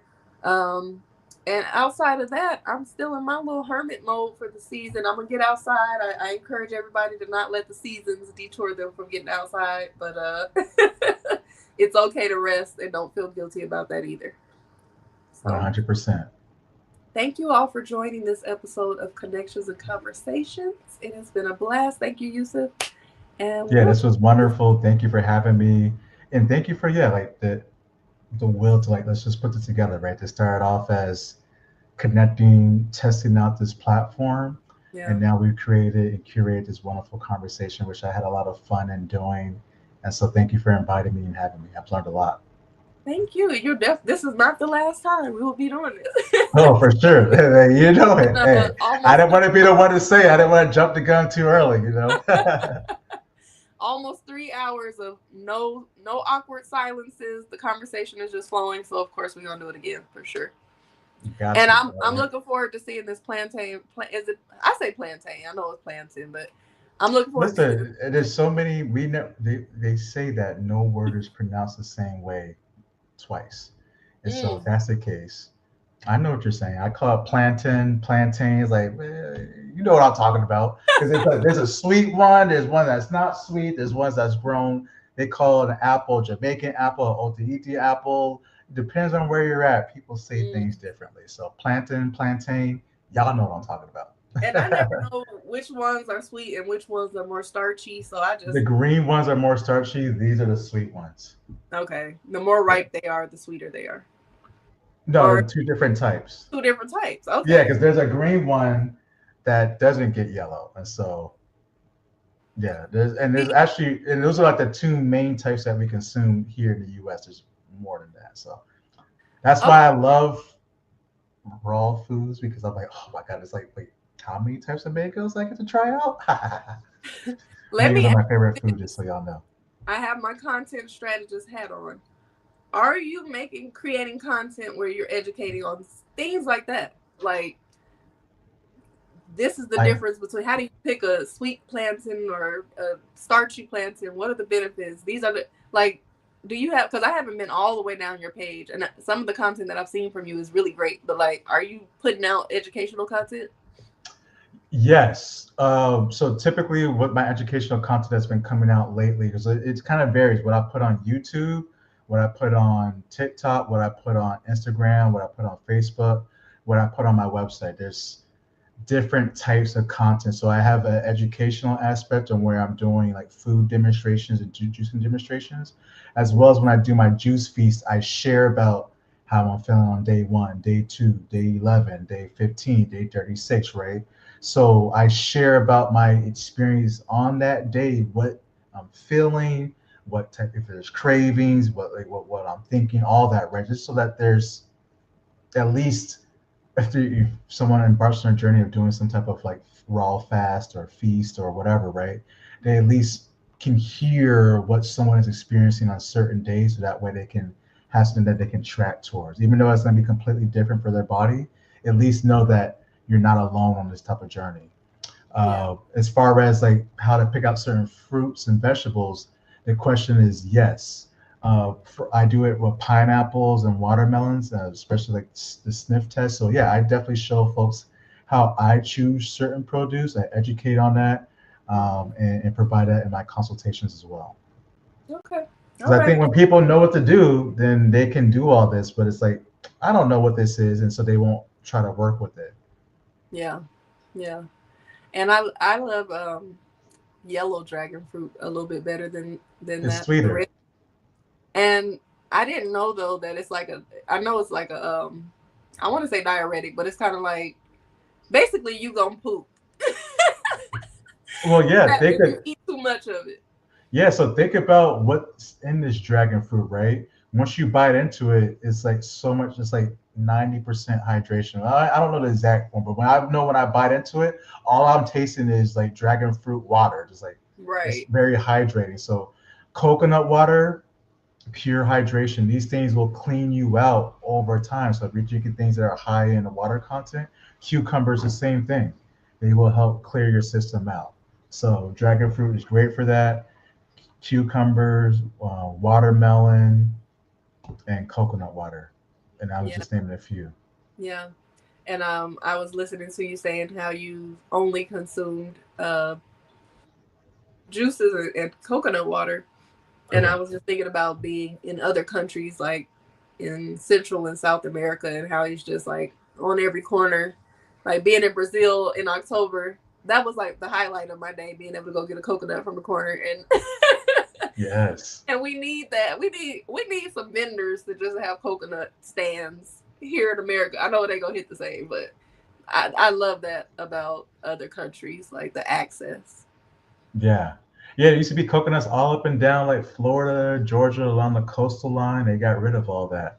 Mm, There's still coconuts that are here, but yeah, the reason why we don't see as much is because it's costly, like to transport because of the weight of it. yeah. But I listen. I give thanks that I have access to coconuts at my local farmers market. Hmm. I buy bags of 10 when I get them, and they're very affordable. So yeah, I give things like having access to the fresh produce is definitely supportive for me. But just because you're not close to it doesn't mean that you still can't find other things that can support you. How many do you drink a day? On average. Minimum one. If I don't juice, like for example, I didn't juice like I went like a 2 or 3 day stretch without juicing, and I didn't have anything prepared other than coconut water or coconuts. So I had like 3 coconuts one of those days, and I try not to do that. That means I have to run back to the cab earlier than I want to on my list, but that's okay if I have to do that. But typically at least one a day, or I average at least one a day. Some days I have missed having coconuts over this 21 span, but I would say overall, I'm probably at like 1.1 coconuts per Mm, day. 1.1. 1.1. And I did want to ask you something else that you said earlier too that I forgot to go back on. Um, I heard you say you don't really do mushrooms. Is that from Dr. Is it Eris Latham? Yeah, Dr. Eris Latham, correct. Does he teach like mushrooms being a fungus and not being good to eat, or is that something that you've decided? Yeah, well, so he asked a question, and so I always appreciate when because he doesn't say do this or don't do that. He presents things in a manner of like, well, what is it, right? Or do your research. So he'll often say like, ask dummy, meaning like ask Google or Google it. And so you and I before going to mushrooms, he'll say, how long ago did human beings start consuming grains, right?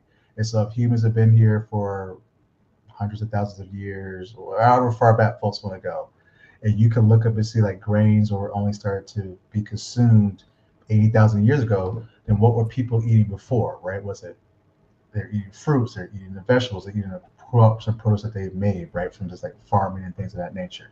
So I bring that up to say with mushrooms, I eat things that grow from the sun. So if the Mm. sun raw is providing its energy, its light, and then it grows from there. I'll eat it. So that'll be again my fruits, vegetables, nuts, and seeds. If it does not grow in the sun, which of mushrooms do not, and mushrooms are considered what? Fungus. A fungus. And so if I'm not to like really like dive in deeper on what a fungus is and then even the impact to the body, it's like, you know what, maybe this may not align for me. So he presented it in a way for me just to ask more questions. And I used to love eating mushrooms. I eat the oyster. I used to be tearing them bad boys up. So I stopped eating mushrooms so I can just test what it's like and the impact to my body. Not to say, oh, I know everything he's saying is right, because there's just people who ask me all the time that are part of like the shroom community, and they Mm-hmm. asked me, do I, still partake in medicinal mushrooms? And my answer is no, because I've just allowed my body to not digest if it's not growing for the sun, so I can see what my new body looks like in 5 more years. Dr. Latham says in 7 years you'll have a new body if you start eating this way now. So I'm like, okay, well, Mm. let me see what it looks like in 7 years. So Yeah. I'm 5 years, 2 years into my journey. Mm. And I was trying to look it up. Let me see.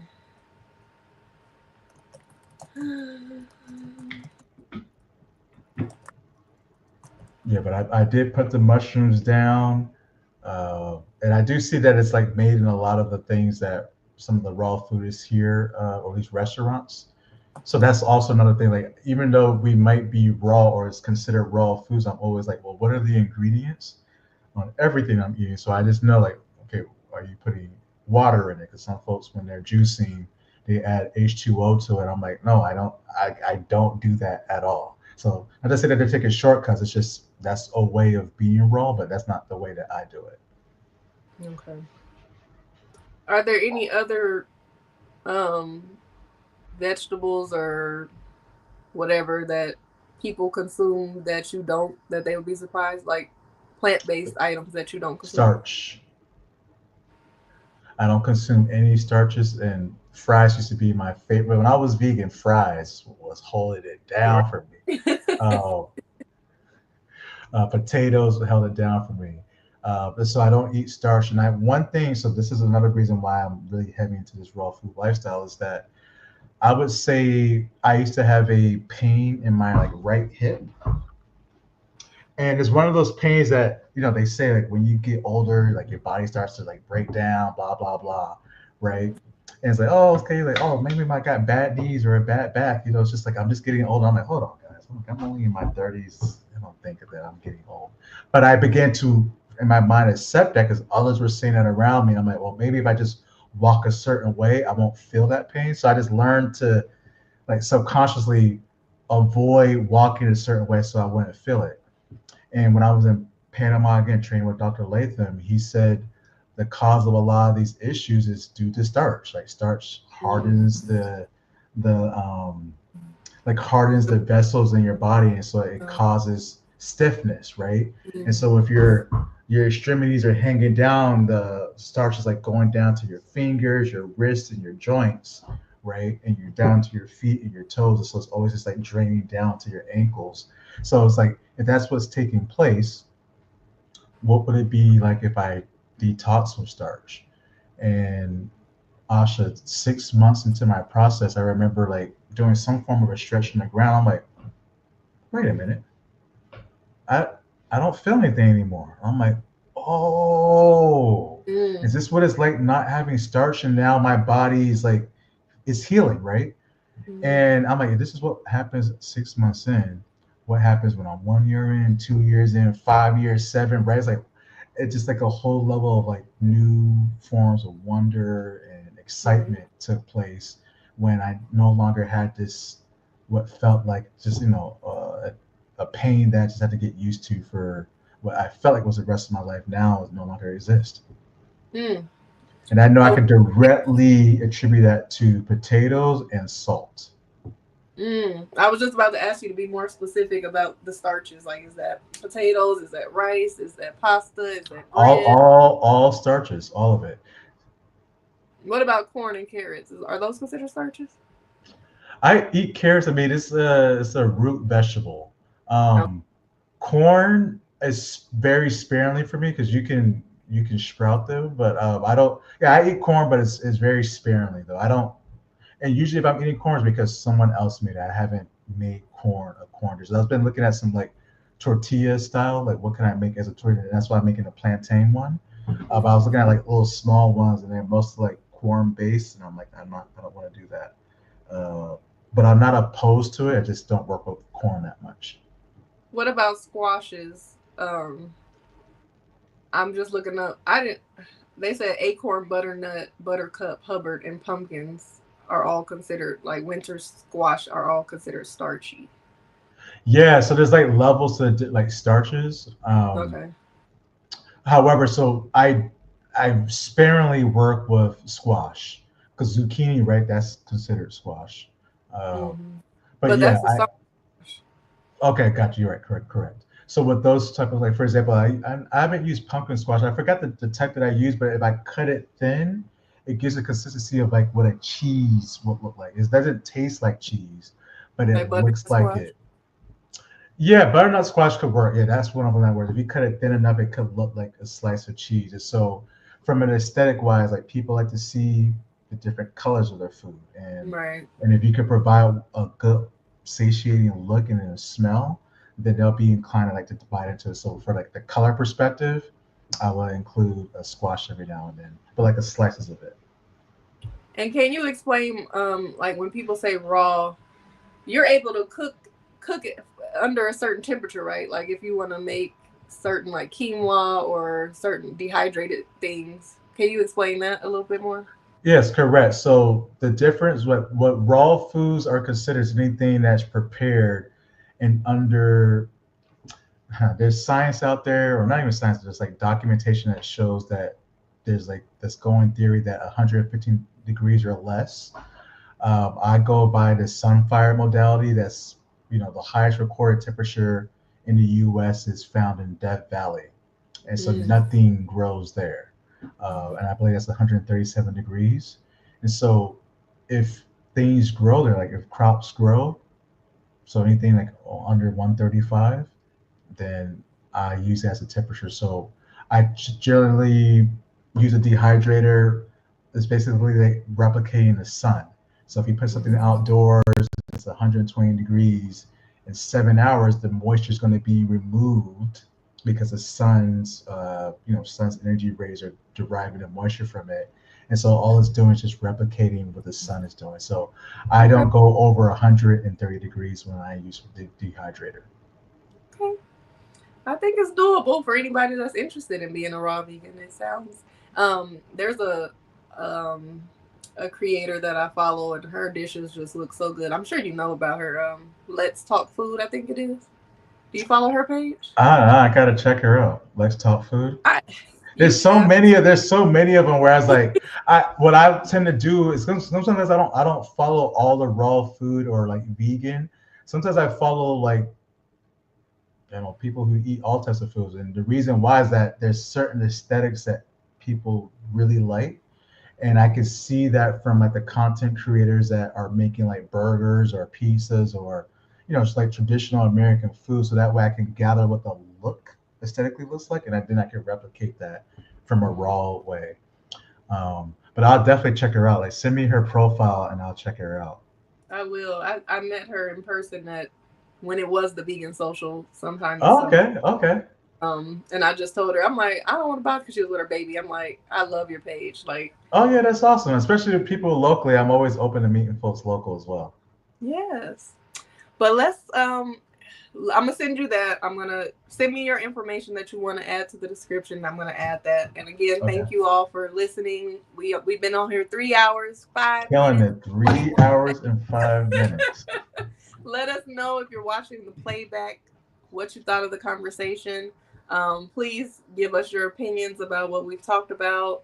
Join into the conversation if you're coming back later. If you're coming to watch the playback, we want to hear from you. We talk about so many different things as far as life, love, health, all the things. So get involved in the conversation and stay tuned for the next episode.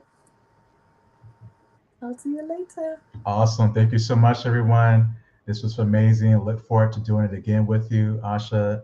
Let's have a good one, and I'll talk to you another time. All right. Good night. Good night.